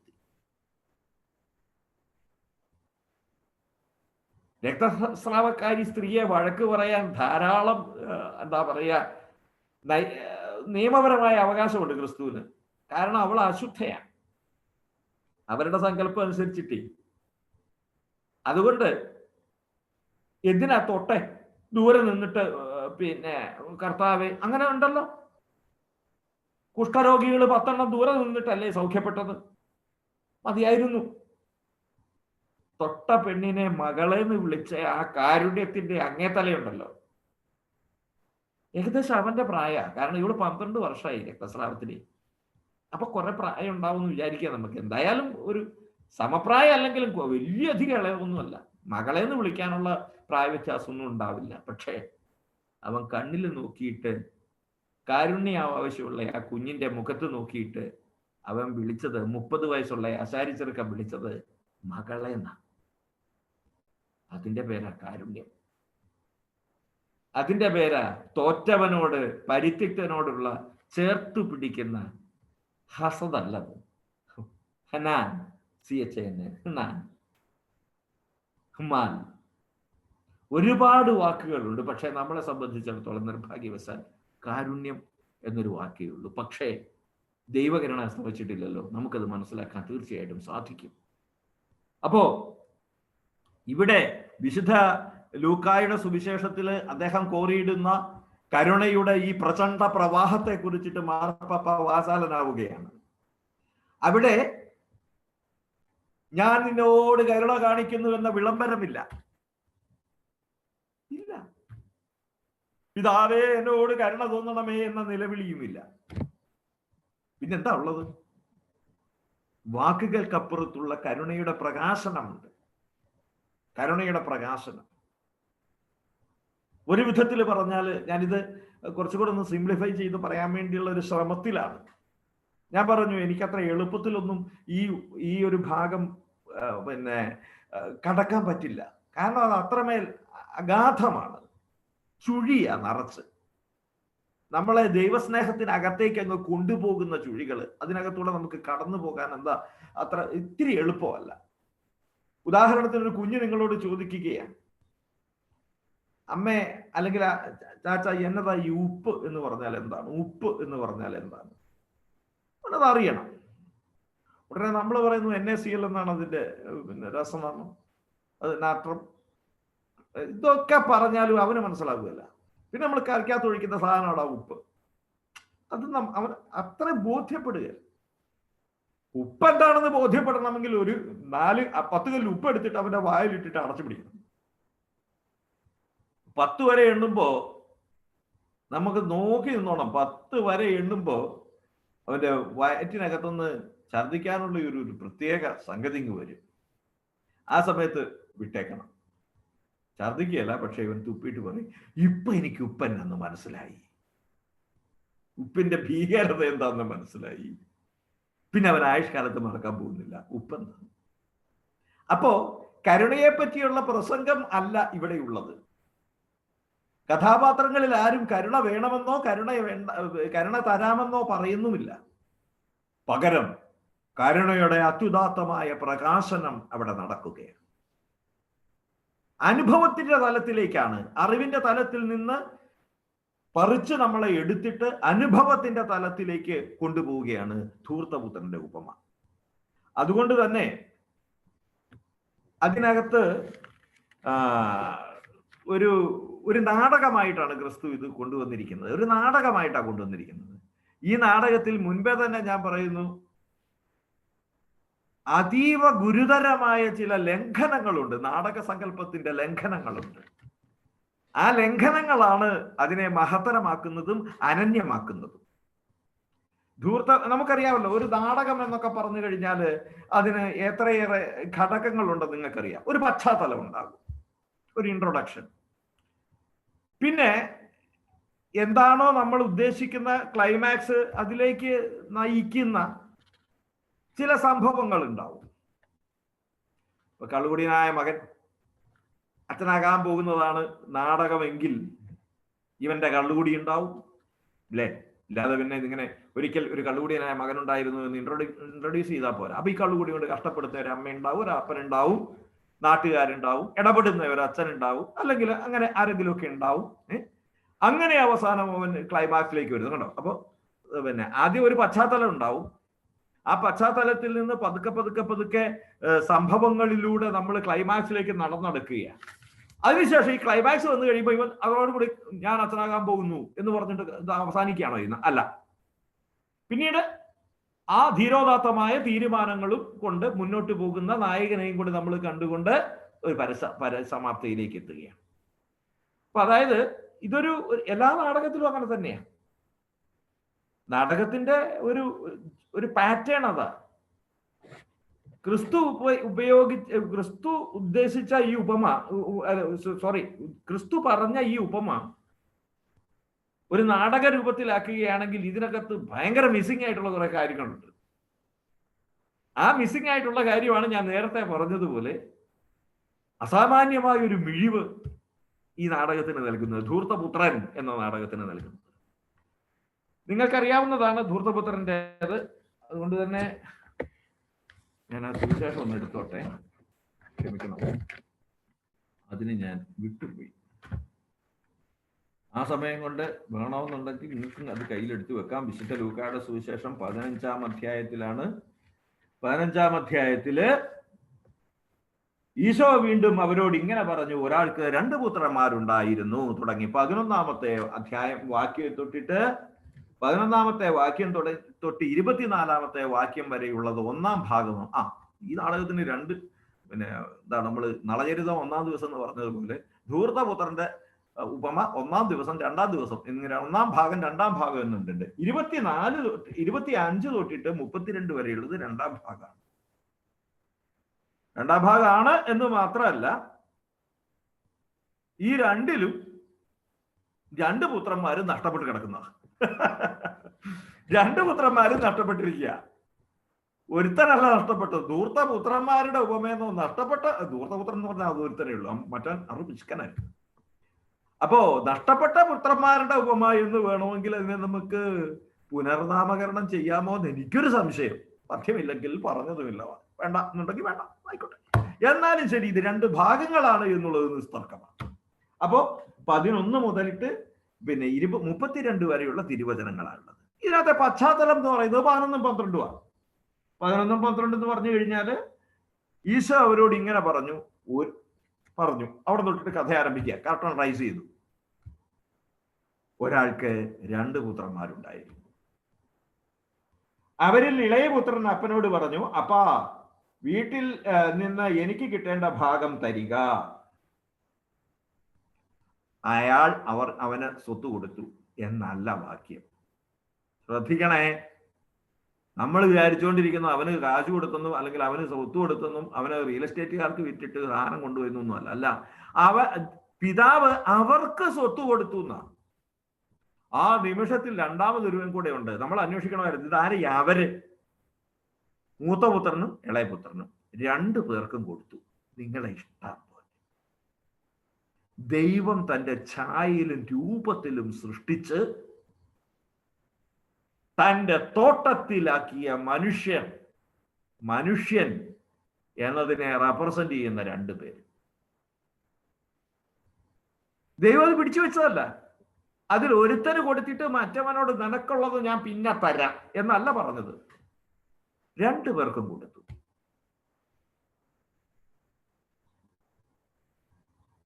ഉൽപ്പത്തിയുടെ പുസ്തകം 1:28 നമ്മൾ വായിക്കുന്നില്ലേ?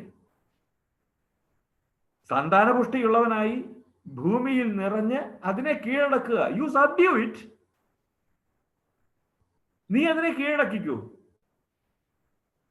ഇതായിരുന്നു ദൈവം അവന് കൊടുത്തത്. അഥവാ സൃഷ്ടിക്ക് ശേഷം ദൈവമഹത്വത്തിൽ ഭാഗഭാക്കായ മനുഷ്യനെ സംബന്ധിച്ചിട്ട് 11ഉം 12ഉം വാക്കുകൾ സംസാരിക്കുന്നു. ദൈവം തന്നതിനെ എല്ലാം അവകാശപ്പെടുത്താനുള്ള അവന്റെ അതിമനോഹരമായ അവകാശത്തെ സംബന്ധിച്ചിട്ട് ആ വാക്യം നമ്മളോട് സംസാരിക്കുന്നു. ആ അവകാശം കൊടുത്ത ദൈവത്തിന്റെ കാരുണ്യത്തെക്കുറിച്ച് 11-12 വാക്യങ്ങൾ നമ്മെ ഓർമ്മപ്പെടുത്തുന്നു. ഞാനും നിങ്ങളും ദൈവകൃപയുടെ കാര്യക്കാരാണ് എന്നത് അത് വെളിവാക്കി ഓർമ്മിപ്പിക്കുകയും ചെയ്യുന്നു. അടുത്തതിലേക്ക് നമ്മൾ കിടക്കുകയാണ്. 13 മുതൽ 16 വരെയുള്ള കാര്യങ്ങളിലാണ് ഇവൻ എന്തു ചെയ്തത്? ക്ലൈമാക്സിന് ആധാരമായ കാര്യങ്ങൾ നടത്തിയത്. ക്ലൈമാക്സ് എന്താ നിങ്ങൾക്കറിയാം. അതുകൊണ്ട് തന്നെ ഈ കഥയ്ക്ക് യാതൊരു എന്താ പറയുക, ഉദ്വേഗം എന്ന് പറയുന്ന ഒരു സംഗതിയില്ല. കഥയിൽ ഉടനീളം ഉദ്വേഗം, ആങ്സൈറ്റി വേണം എന്നുള്ളതാ പറയുന്നത്. ഉദ്വേഗമില്ലാത്തത് എഴുതപ്പെട്ടു പോയ എന്താ പറയുക അറിയാവുന്ന ഒരു കഥ. അത് പിന്നെ ഒരു ചർവിതം പറഞ്ഞതെല്ലാം പിന്നെ പറയാം. എന്നാലും ശരി, ആയിക്കോട്ടെ. 13 തൊട്ടിട്ട് 17 വരെയുള്ള 16 വരെയുള്ള കാര്യങ്ങളിലാണ് ഈ കാര്യങ്ങൾ ഇങ്ങനെ പുരോഗമിക്കുന്നത്. അപ്പോ അതില് കുറെ ദിവസങ്ങൾക്ക് ശേഷം ഇളയപുത്രൻ തനിക്ക് കിട്ടിയവയെല്ലാം ശേഖരിച്ച് ദൂരദേശത്തേക്ക് പോയി അവിടെ ധൂർത്തനായി ജീവിച്ച് സ്വത്ത് മുഴുവൻ നശിപ്പിച്ചു കളഞ്ഞു എന്ന് നമ്മൾ വായിക്കുന്നുണ്ട്. വീണ്ടും അവനുണ്ടായിരുന്നവയെല്ലാം ചെലവഴിച്ചു കഴിഞ്ഞപ്പോൾ ആ സ്ഥലത്ത് ഒരു വലിയ ക്ഷാമം ഉണ്ടാവുകയും അവന് ജീവിക്കാൻ ബുദ്ധിമുട്ടാവുകയും ചെയ്തു. ഇവിടെ അവൻ കൊണ്ടുപോവുകയാണ്. സ്വത്തിന്റെ ഓഹരി അവൻ വിറ്റിട്ട് ദൂരദേശത്തേക്ക് പോവുകയാണ്. അകലാൻ ആഗ്രഹിക്കുകയാണ്.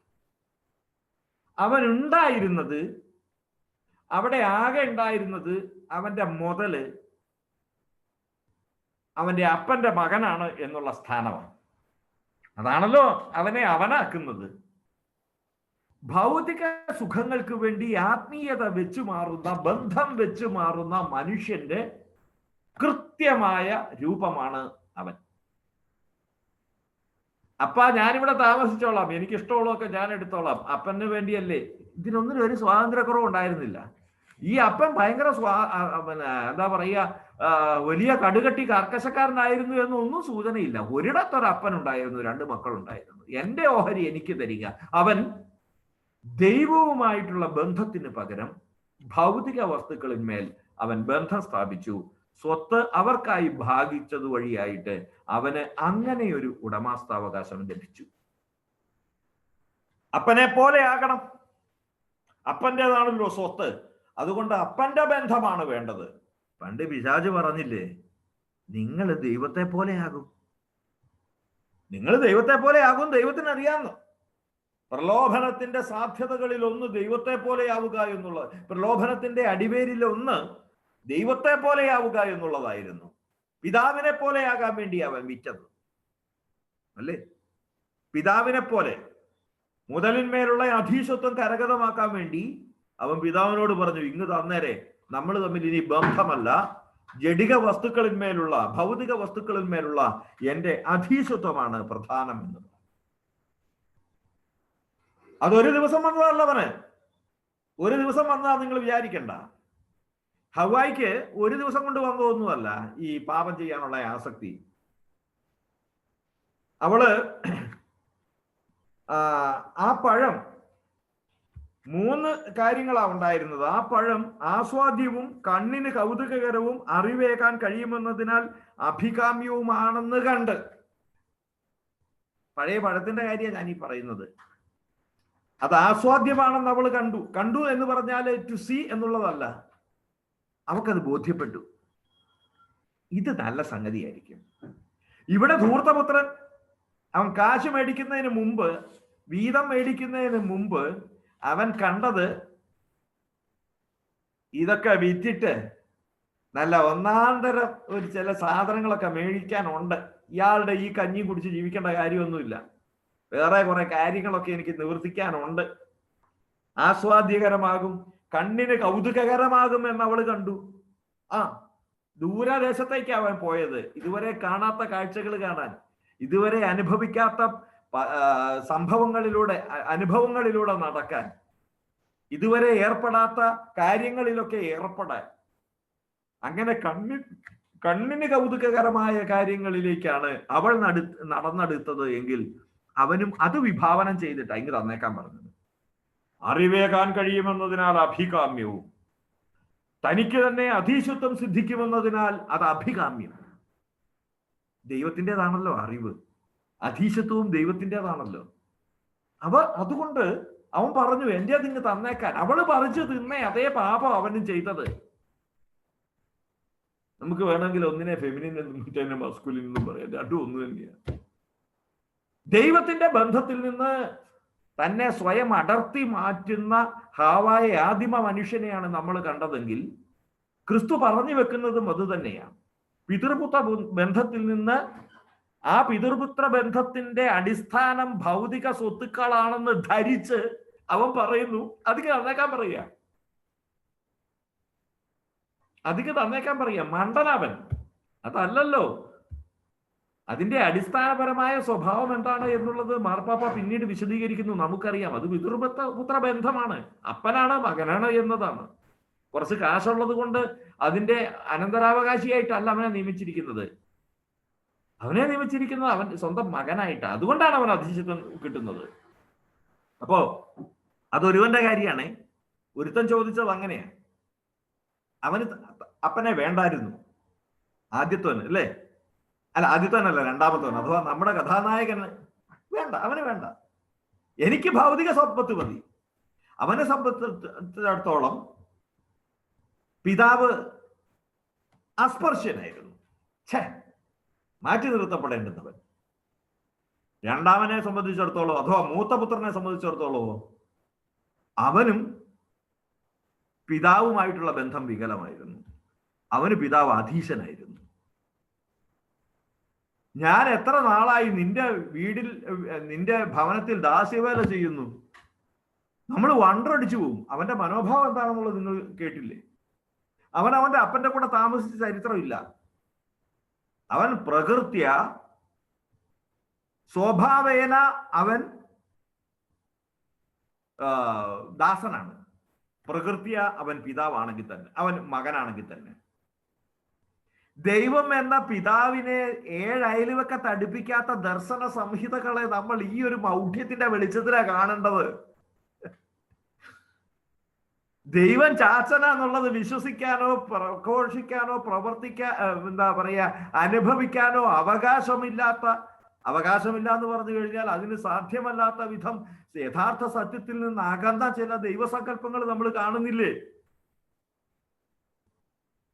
എത്ര നാളായി ഞാൻ നിന്റെ ഭവനത്തിൽ ദാസ്യവേല ചെയ്യുന്നു. ഈ ഒരു വാക്യം മതി, ഈ ഒരു വാക്യം മാത്രം മതി. എന്തല്ല ദൈവവും മനുഷ്യനുമായുള്ള ബന്ധം എന്നത് മനസ്സിലാക്കാൻ. ആരോടാണ് അവൻ സംസാരിക്കുന്നത്? സ്വന്തം അപ്പനോടാണ് സംസാരിക്കുന്നത്. ആരായി നിന്നുകൊണ്ടാണ് അവൻ സംസാരിക്കേണ്ടിയിരുന്നത്? മൂത്ത പുത്രനായി നിന്നുകൊണ്ടായിരുന്നു അവൻ സംസാരിക്കേണ്ടിയിരിക്കുന്നത്.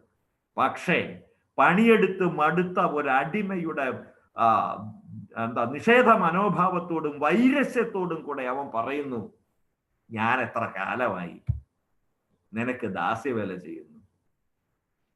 എൻ്റെ എൻ്റെ സ്നേഹിതരോടൊത്ത് ആഹ്ലാദിക്കാൻ നീ ഒരു ആട്ടിൻകുട്ടിയെ പോലും എനിക്ക് തന്നിട്ടില്ല. വികടത്തരത്തിന്റെ പര്യായമല്ലേ അവൻ? അവൻ്റെതല്ലേ ഇതെല്ലാം?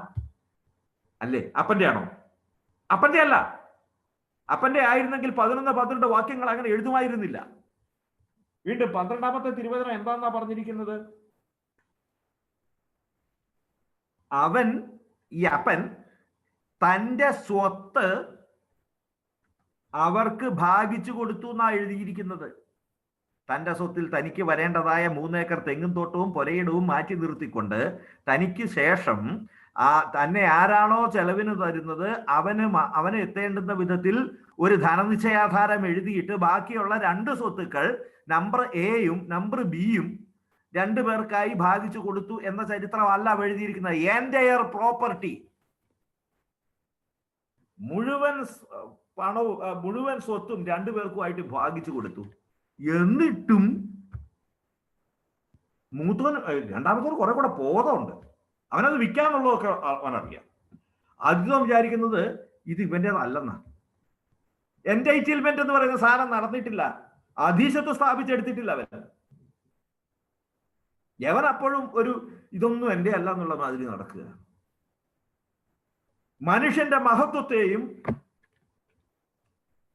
മനുഷ്യന്റെ മഹത്വത്തിന് അടിസ്ഥാനമായിരിക്കുന്ന ദൈവകരുണയെയും മനസ്സിലാക്കാതെ അടിമയുടമ സമ്പ്രദായത്തിൽ ദൈവത്തെ നോക്കുകയും ഭയപ്പെടുകയും ചെയ്യുന്ന സകലർക്കുമുള്ള ഒരു ദൃശ്യരൂപമാണ് ഈ പൂത്തപുത്രൻ. അവന് കിട്ടിയ മുതല് അവൻ്റെതല്ലെന്ന് അവൻ വിചാരിച്ചത്. അതേതൊന്ന് അതുകൊണ്ട് അവനത് എടുക്കാൻ പേടിയാ. അതെ തൊടുകളവൻ എനിക്ക് അല്ലല്ലോ, പിന്നെ എന്നത്ര ഞാൻ എടുക്കുന്നേ? മനുഷ്യന് പറ്റാവുന്ന ഏറ്റവും വലിയ അപകടങ്ങളിൽ ഒന്ന് ദൈവം അസ്പർശ്യനായി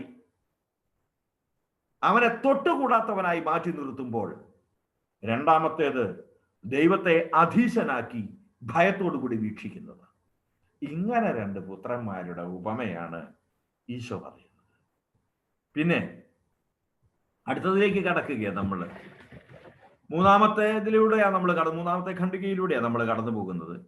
പിതാവുമായിട്ടുള്ള സഹവാസത്തിൽ അവന് ബന്ധമായിരുന്നു പ്രധാനം, അല്ലേ? ആണ്. ആദ്യത്തെ മറ്റവനെ നമുക്ക് മാറ്റി നിർത്താം. അവനെ നേരെ ഉണ്ടെങ്കിൽ പിന്നെ നമുക്ക് വിചാരണ ചെയ്യാം. ഇന്നല്ലെങ്കിൽ പിന്നെ ഒരു ദിവസം.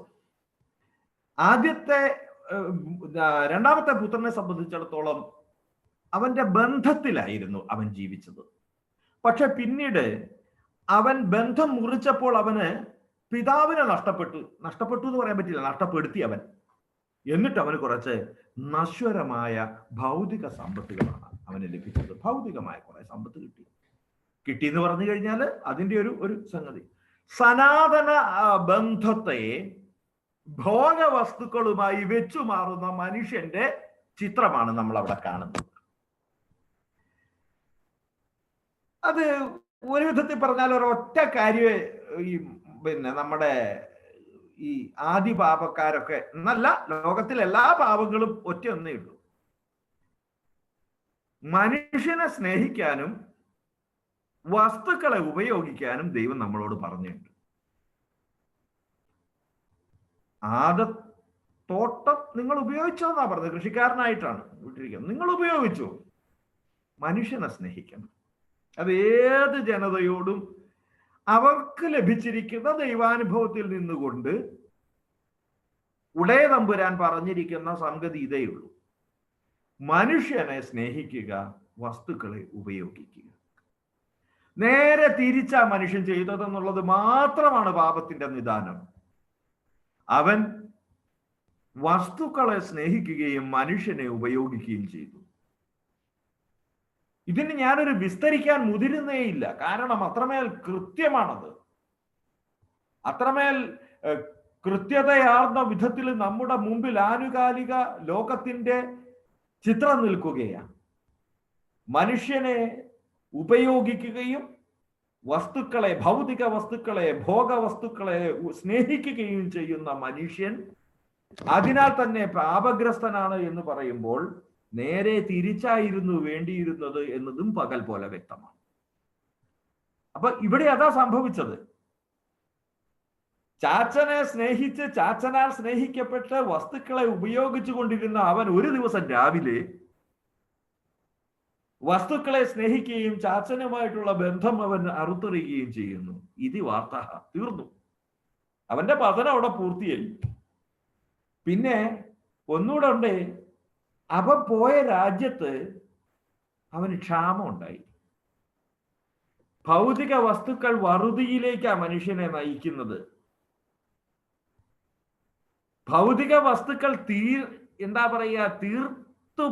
തീർന്നു പോകുന്ന അവസ്ഥയിലേക്കാണ് മനുഷ്യനെ നയിക്കുന്നത്, നശ്വരതയിലേക്കാണ് നയിക്കുന്നത്.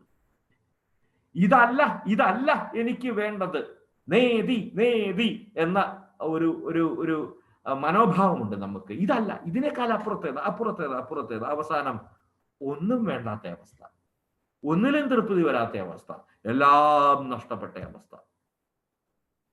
ഇത് ആന്തരികത, മനുഷ്യന്റെ ആന്തരികത ഇത് സൂചിപ്പിക്കുന്നു എന്നാണ് 4-ാമത്തെ ഖണ്ഡികയിൽ മാർപ്പാപ്പ പറയുന്നത്.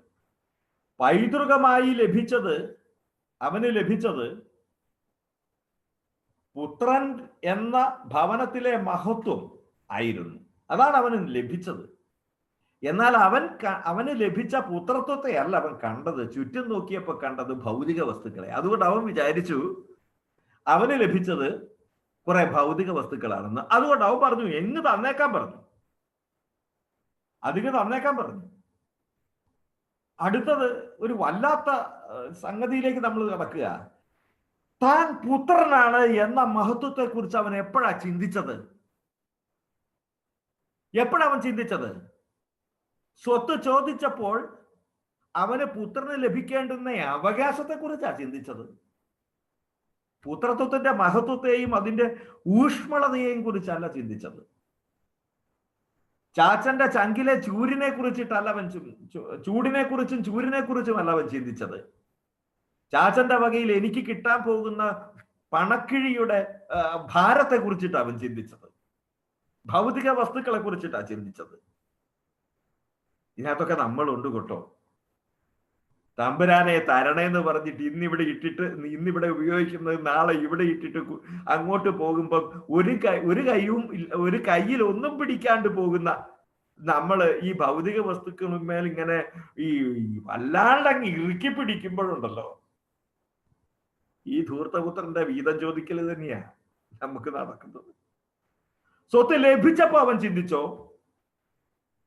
എന്നാ മാന നീ കൊണ്ടോക്കോ, നീ ഇത് എന്റെ മകനല്ലേ, നീ കൊണ്ടുപോക്കൂ എന്ന് പറഞ്ഞപ്പോ, ഓ എന്റെ ചാച്ചൻ എനിക്ക് തന്നല്ലോ എന്നവൻ ചിന്തിച്ചില്ല.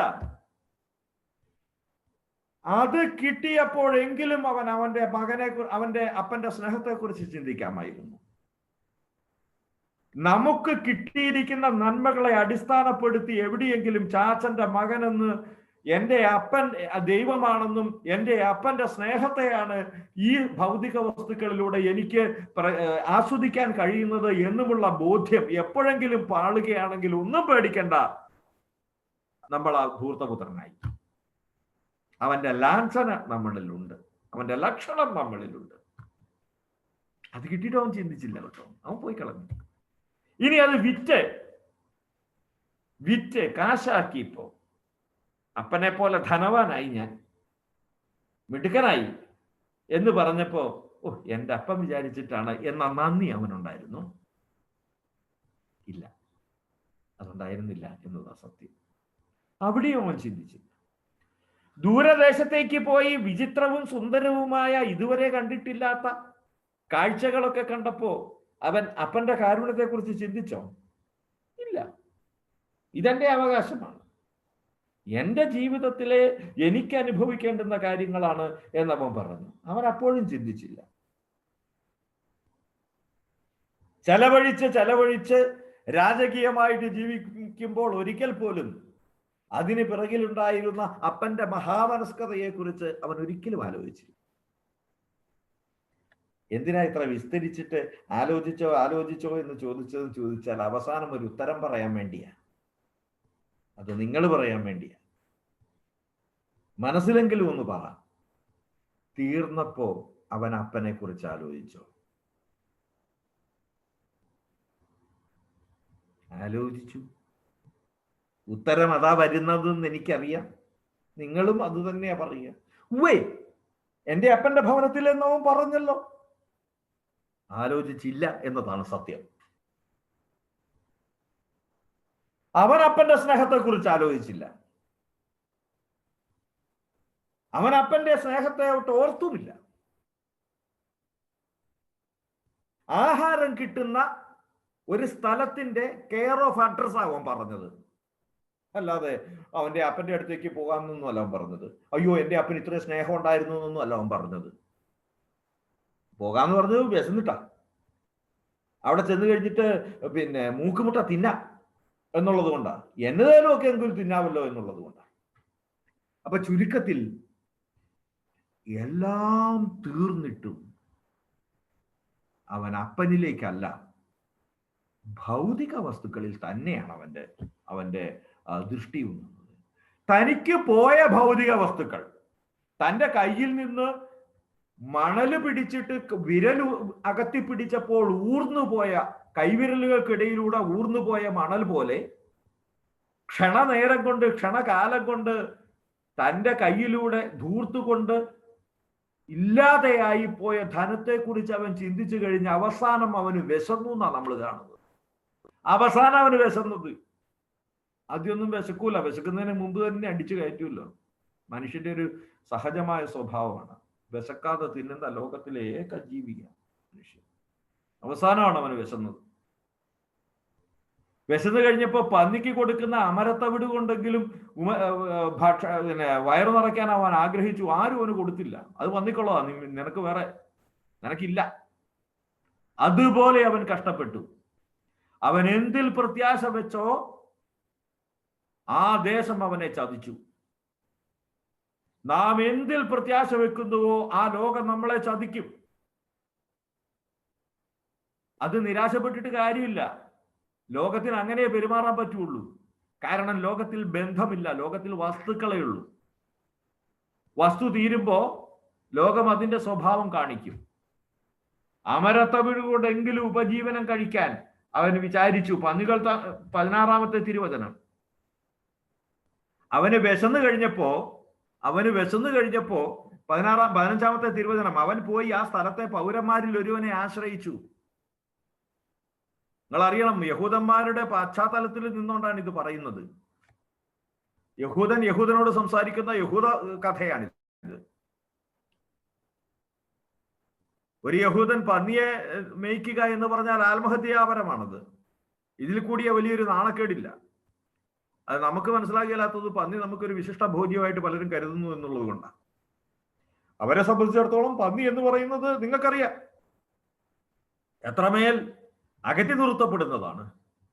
അത്രമേൽ മ്ലേച്ഛവും ഹീനവുമായ ഒരു ജോലി തെരഞ്ഞെടുക്കാൻ തക്കവണ്ണം അവൻ ക്ലേശഭൂയിഷ്ടമായ അനുഭവങ്ങളിലൂടെ കടന്നുപോയി എന്നതാണ് അതിന്റെ അർത്ഥം.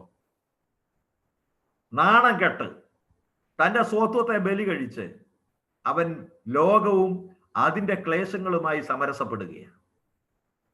ലോകത്തെ ആശ്രയിക്കുന്നവന് തന്റെ ഐഡന്റിറ്റി പണയം വെക്കേണ്ടി വരും. പണയം വെക്കുക എന്ന് പറഞ്ഞാൽ തിരിച്ചെടുക്കുന്ന സാധനമല്ലേ, വിൽക്കേണ്ടി വരും. അതാണ് സംഗതി. സെയിലും പ്ലഡ്ജും രണ്ടാ. പണയം വെക്കുകയല്ല, എന്നേക്കുമായി തീരെഴുതേണ്ടി വരും. തന്റെ മനുഷ്യമഹത്വത്തിന് ചേർന്ന എല്ലാ സംഗതികളെയും അവൻ മാറ്റിയിട്ട് വെറും അടിമയായി, ഭൗതിക വസ്തുക്കളുടെ അടിമയായി പോകും. തന്റെ ശ്രേയസ്കരമായ പാരമ്പര്യത്തെ ആ പുത്രൻ എന്നേക്കുമായി മറന്നു. കാരണം അവൻ ഇല്ലാതെ പോയത് ഭൗതിക വസ്തുക്കളായിരുന്നു. അവൻ വെച്ചു മാറിയത് തൻ്റെ ശ്രേഷ്ഠതയ്ക്ക് പകരം ഭൗതിക വസ്തുക്കളായിരുന്നു. അതില്ലാതെ വന്നപ്പോൾ അവൻ താഴാവുന്നതിന്റെ പരമാവധി താഴ്ന്നു, പന്നിയെ മേച്ചു. അമരത്തവിട് കൊണ്ടെങ്കിലും ഉപജീവനം നടത്താൻ അവൻ ആഗ്രഹിച്ചു, എങ്കിലും ആരും അവൻ അത് കൊടുത്തില്ല എന്ന് പറയുമ്പോൾ അടുത്ത വാക്യത്തിലേക്കുള്ള ഒരു ചവിട്ടുപടിയാണത്. എന്നാൽ അവന് സുബോധം വന്നപ്പോൾ അവൻ പറഞ്ഞു, അവന് സുബോധം വന്നപ്പോൾ. ഇവിടെ ഈ സംഗതി മാർപ്പാപ്പ സൂചിപ്പിക്കുന്നതല്ല, എന്നാലും ഞാൻ പറയാം. ചില വ്യാഖ്യാതാക്കൾ പറയുന്ന ഒരു കാര്യമുണ്ട്. സുബോധം എന്നത് പരിശുദ്ധാത്മാവിന്റെ ഒരു സദ്ഗുണമാണ്. പരിശുദ്ധാത്മാവ് നമ്മളിലേക്ക് ഇടപെടുന്നതിന്റെ കൃത്യമായ അടയാളമാണത്. സുബോധം. നിങ്ങൾക്കറിയാം, ഈ സുബോധം പാപിയായ മനുഷ്യനിലേക്ക്, അവന്റെ ജീവിത സാഹചര്യങ്ങളിലേക്ക് കടന്നു വരികയാണ്. കാത്തിരിക്കുന്നത് പിതാവാണ് എങ്കിൽ അവിടുന്ന് അയക്കുന്ന ഈ സുബോധമാണ് പ്രവാചകൻ. അല്ലേ? ഒന്ന് ആലോചിച്ച് നോക്കിയേ. നേരത്തെ നമ്മൾ കണ്ടു, വീഴ്ചയുടെയും വിലാപത്തിന്റെയും വീണ്ടെടുപ്പിന്റെയും ഇടയിൽ, വീഴ്ചയ്ക്കും വിലാപത്തിനും ഇടയിൽ പ്രവാചക ശബ്ദമുണ്ട്. പ്രവാചകന്മാരുടെ വഴി സംസാരിച്ചവനും, പരിശുദ്ധാത്മാവിനെ സംബന്ധിച്ചിട്ട് നമ്മൾ പറയുന്നത് പ്രവാചകന്മാർ വഴി സംസാരിച്ചവനും അല്ലേ? അതേ പരിശുദ്ധാത്മാവിയുടെ പ്രവർത്തന നിരതനായി പുറപ്പെട്ടു ചെല്ലുന്ന സ്നേഹം, ഹെസദ്, തന്നോട് തന്നെ വിശ്വസ്തതയുള്ള, മറ്റേയാൾ ഏത് നിലവാരത്തിലായാലും അവനോട് വിശ്വസ്തതയുള്ള സ്നേഹം പ്രവർത്തനക്ഷമമാകുന്നു. എത്ര മനോഹരമാണ് ആ സുബോധം എന്ന് പറയുന്ന വാക്യം. അവന് സുബോധം വന്നപ്പോൾ വിശന്ന അവന്റെ ജീവിത സാഹചര്യങ്ങളിലേക്ക് പരിശുദ്ധാത്മാവ് പറന്നിറങ്ങുകയാണ്. ഇവിടെ മാർപ്പാപ്പ സൂചിപ്പിച്ചു എന്നല്ല ഞാൻ പറയുന്നത്, ചില വ്യാഖ്യാതാക്കൾ അതിമനോഹരമായി അതങ്ങനെ ചിത്രീകരിച്ചിട്ടുണ്ട്. അപ്പോ സുബോധം വന്നപ്പോൾ നമുക്ക് ഇതിലേക്ക് കടക്കാം. സുബോധം വന്നപ്പോൾ അവൻ പറഞ്ഞത് ഇങ്ങനെയാണ്: തങ്ങൾക്ക് ഭക്ഷണം മിച്ചമുള്ള എത്രയോ കൂലിക്കാർ എൻ്റെ അപ്പന്റെ വീട്ടിലുണ്ട്, ഞാനോ ഇവിടെ വിശപ്പ് മൂലം നശിക്കുന്നു. ക്ഷമിക്കണം, എൻ്റെ അടുത്ത് ചീത്ത ബൈബിളാണുള്ളത്, അതുകൊണ്ടാണ് ഒരു ഇത്തിരി വ്യത്യാസമുള്ളത്. എന്നാലും വ്യത്യാസം, സാരാംശത്തിൽ ഒരു വ്യത്യാസവും ഇല്ല. പദ വിന്യാസത്തിൽ ഒരു അങ്ങോട്ടോ ഇങ്ങോട്ടോ ഇത്തിരി വ്യത്യാസം ഉണ്ടെന്നേ ഉള്ളൂ. 17-ാമത്തെ തിരുവചനം ഇങ്ങനെയാണ്: എന്നാൽ സുബോധം വന്നപ്പോൾ അവൻ പറഞ്ഞു, തങ്ങൾക്ക് ഭക്ഷണം മിച്ചമുള്ള എത്രയോ കൂലിക്കാർ എൻ്റെ അപ്പന്റെ വീട്ടിലുണ്ട്, ഞാനോ ഇവിടെ വിശപ്പ് മൂലം നശിക്കുന്നു. ഒരു കാര്യം പ്രത്യേകം ശ്രദ്ധിക്കണേ, ഇവിടെ അപ്പനെ കുറിച്ചാണോ അതോ ആഹാരത്തെ കുറിച്ചാണോ അവന്റെ ചിന്ത? പെട്ടെന്ന് നമ്മൾ മണ്ടന്മാർക്ക് തോന്നും, നിങ്ങൾക്കറിയാവുന്ന എനിക്കറിയാമല്ല, ഞാനൊരു ആനമണ്ടനായതുകൊണ്ട് എനിക്ക് തോന്നും ഇത് അപ്പനെ കുറിച്ച് ഓർത്തു. എവിടെ? അവൻ അപ്പനെ കുറിച്ചിട്ട് ഓർത്തിട്ടൊന്നുമില്ല. അവൻ ഓർത്തത് അപ്പന്റെ വീട്ടിൽ, അതായത് അതൊരു നാമവിശേഷണമാണ്. അപ്പന്റെ വീട് എന്ന് പറഞ്ഞാൽ അപ്പനെ കുറിച്ചിട്ടല്ല, വീടിനെ കുറിച്ചാണ്. അപ്പന്റെ വീട്ടിലെ കൂലിക്കാർ എന്ന് പറഞ്ഞാൽ അതും നാമവിശേഷണമാണ്, കൂലിക്കാരെ കുറിച്ചിട്ടാണ്. അപ്പന്റെ വീട്ടിലെ കൂലിക്കാരന്റെ പാത്രം എന്ന് പറയുന്നത് കുറച്ച് സങ്കീർണമാണെങ്കിലും അതൊരു വിശേഷണമാണ്. അവിടെ പ്രധാന കഥാപാത്രം അപ്പനോ വീടോ കൂലിക്കാരനോ അല്ല, പാത്രമാണ്. പോരാ, ഇവിടെ അതുമല്ല വിഷയം. അപ്പന്റെ വീട്ടിലെ കൂലിക്കാരന്റെ പാത്രത്തിലെ മിച്ചം വന്ന ആഹാരമാണ് അവന്റെ മുമ്പിലുള്ളത്. അതുകൊണ്ട് ഒരു കാര്യം ഒന്ന് സമ്മതിക്കാമോ, അവൻ അപ്പന്റെ സ്നേഹത്തെ കുറിച്ചിട്ടൊന്നുമല്ല ചിന്തിച്ചത്. അവൻ ചിന്തിച്ചത് അപ്പന്റെ വീട്ടിലെ ആഹാരത്തിന്റെ ധാരാളിത്വം. ഇഷ്ടം പോലെ ആഹാരം, അത് കെയർ ഓഫ് അപ്പന്റെ വീട്, അവിടെയാ ഉള്ളത്. അതുകൊണ്ടാണ് അവൻ ചിന്തിച്ചത്. ചുരുക്കത്തിൽ മാർപ്പാപ്പ പറഞ്ഞു വെക്കുന്ന കാര്യം അത്ഭുതത്തോടു കൂടിയാണ് ഞാൻ മനസ്സിലാക്കുന്നത്. അവന് തനിക്കില്ലാത്തതും എന്നാൽ ഈ വേലക്കാർക്കുള്ളതുമായ സമൃദ്ധിയായി ഉള്ളതുമായ ഒരു കാര്യത്തിലാണ് അവന്റെ മനസ്സുടക്കിയത്. അത് ഭൗതിക സൗകര്യമാണ്, ആഹാരമാണ്. എന്നാൽ മാർപ്പാപ്പ ഇവിടെ അങ്ങനെ പറഞ്ഞുകൊണ്ട് അവനെ കൊച്ചാക്കുകയല്ല ചെയ്യുന്നത്. അതാണ് ഒരു മഹത്വപൂർണമായ സമീപനം എന്നൊക്കെ നമുക്ക് പറയാവുന്നത്. ഇതവന്റെ മനോഭാവമാണ് കേട്ടോ. ഇവൻ ഈ ആഹാരത്തെ കുറിച്ച് മാത്രമേ ചിന്തിച്ചിട്ടുള്ളൂ. ആഹാരം ഇല്ലാതെ ആയപ്പോ എവിടെ കിട്ടും എവിടെയാണ് അതിന്റെ ഇപ്പോഴുള്ള ആഹാരത്തിന്റെ അവസ്ഥ ഇതാണെങ്കിൽ അവിടെ എന്തായിരുന്നു എന്നൊക്കെ അവൻ സങ്കല്പിച്ചെങ്കിലും പറയുക, ഇതവന്റെ മനോഭാവമായിരിക്കെ അതിന്റെ അടിയിൽ സാരാംശപരമായ നഷ്ടത്തെക്കുറിച്ചുള്ള നേരിയ അവബോധം ഒളിഞ്ഞിരിപ്പുണ്ട്. എൻ്റെ അപ്പന്റെ വീട്ടില് അതിനകത്ത് ഈ അപ്പന്റെ വീടെന്ന് പറയുന്നത് വെറും ഒരു അഡ്ജക്റ്റീവ്, ഒരു നാമവിശേഷണം മാത്രമായിട്ട് നമുക്ക് അങ്ങനെ തള്ളാൻ പറ്റുകയില്ല. കാരണം അവൻ പറഞ്ഞത് എൻ്റെ അപ്പന്റെ വീട്ടിൽ നിന്നാണ്. ഇനി അവന് ഒരു വിധത്തിലും അത് ഒരു ബന്ധമില്ലായിരുന്നു എന്നിരിക്കട്ടെ, അങ്ങനെയാണെങ്കിൽ ഈ കഥാപാത്രം പറയുമായിരുന്നു ഇപ്പൊ അപ്പന്റെ പേര് ഹെസക്കിയേൽ എന്നാന്നിരിക്കട്ടെ, ഞാൻ ചുമ്മാ പറഞ്ഞതാണ് അതിന്റെ ഒരു ഹെസക്കിയേലിന്റെ വീട്ടിൽ, കാരണം അപ്പനാണല്ലോ. അല്ല, അങ്ങനെയല്ല പറഞ്ഞത്. എൻ്റെ അപ്പന്റെ ഭവനത്തിൽ എന്നാ പറഞ്ഞത്. അപ്പന്റെ ഭവനത്തിൽ നിന്ന് പോലുമല്ല, എൻ്റെ പിതാവിന്റെ ഭവനത്തിൽ.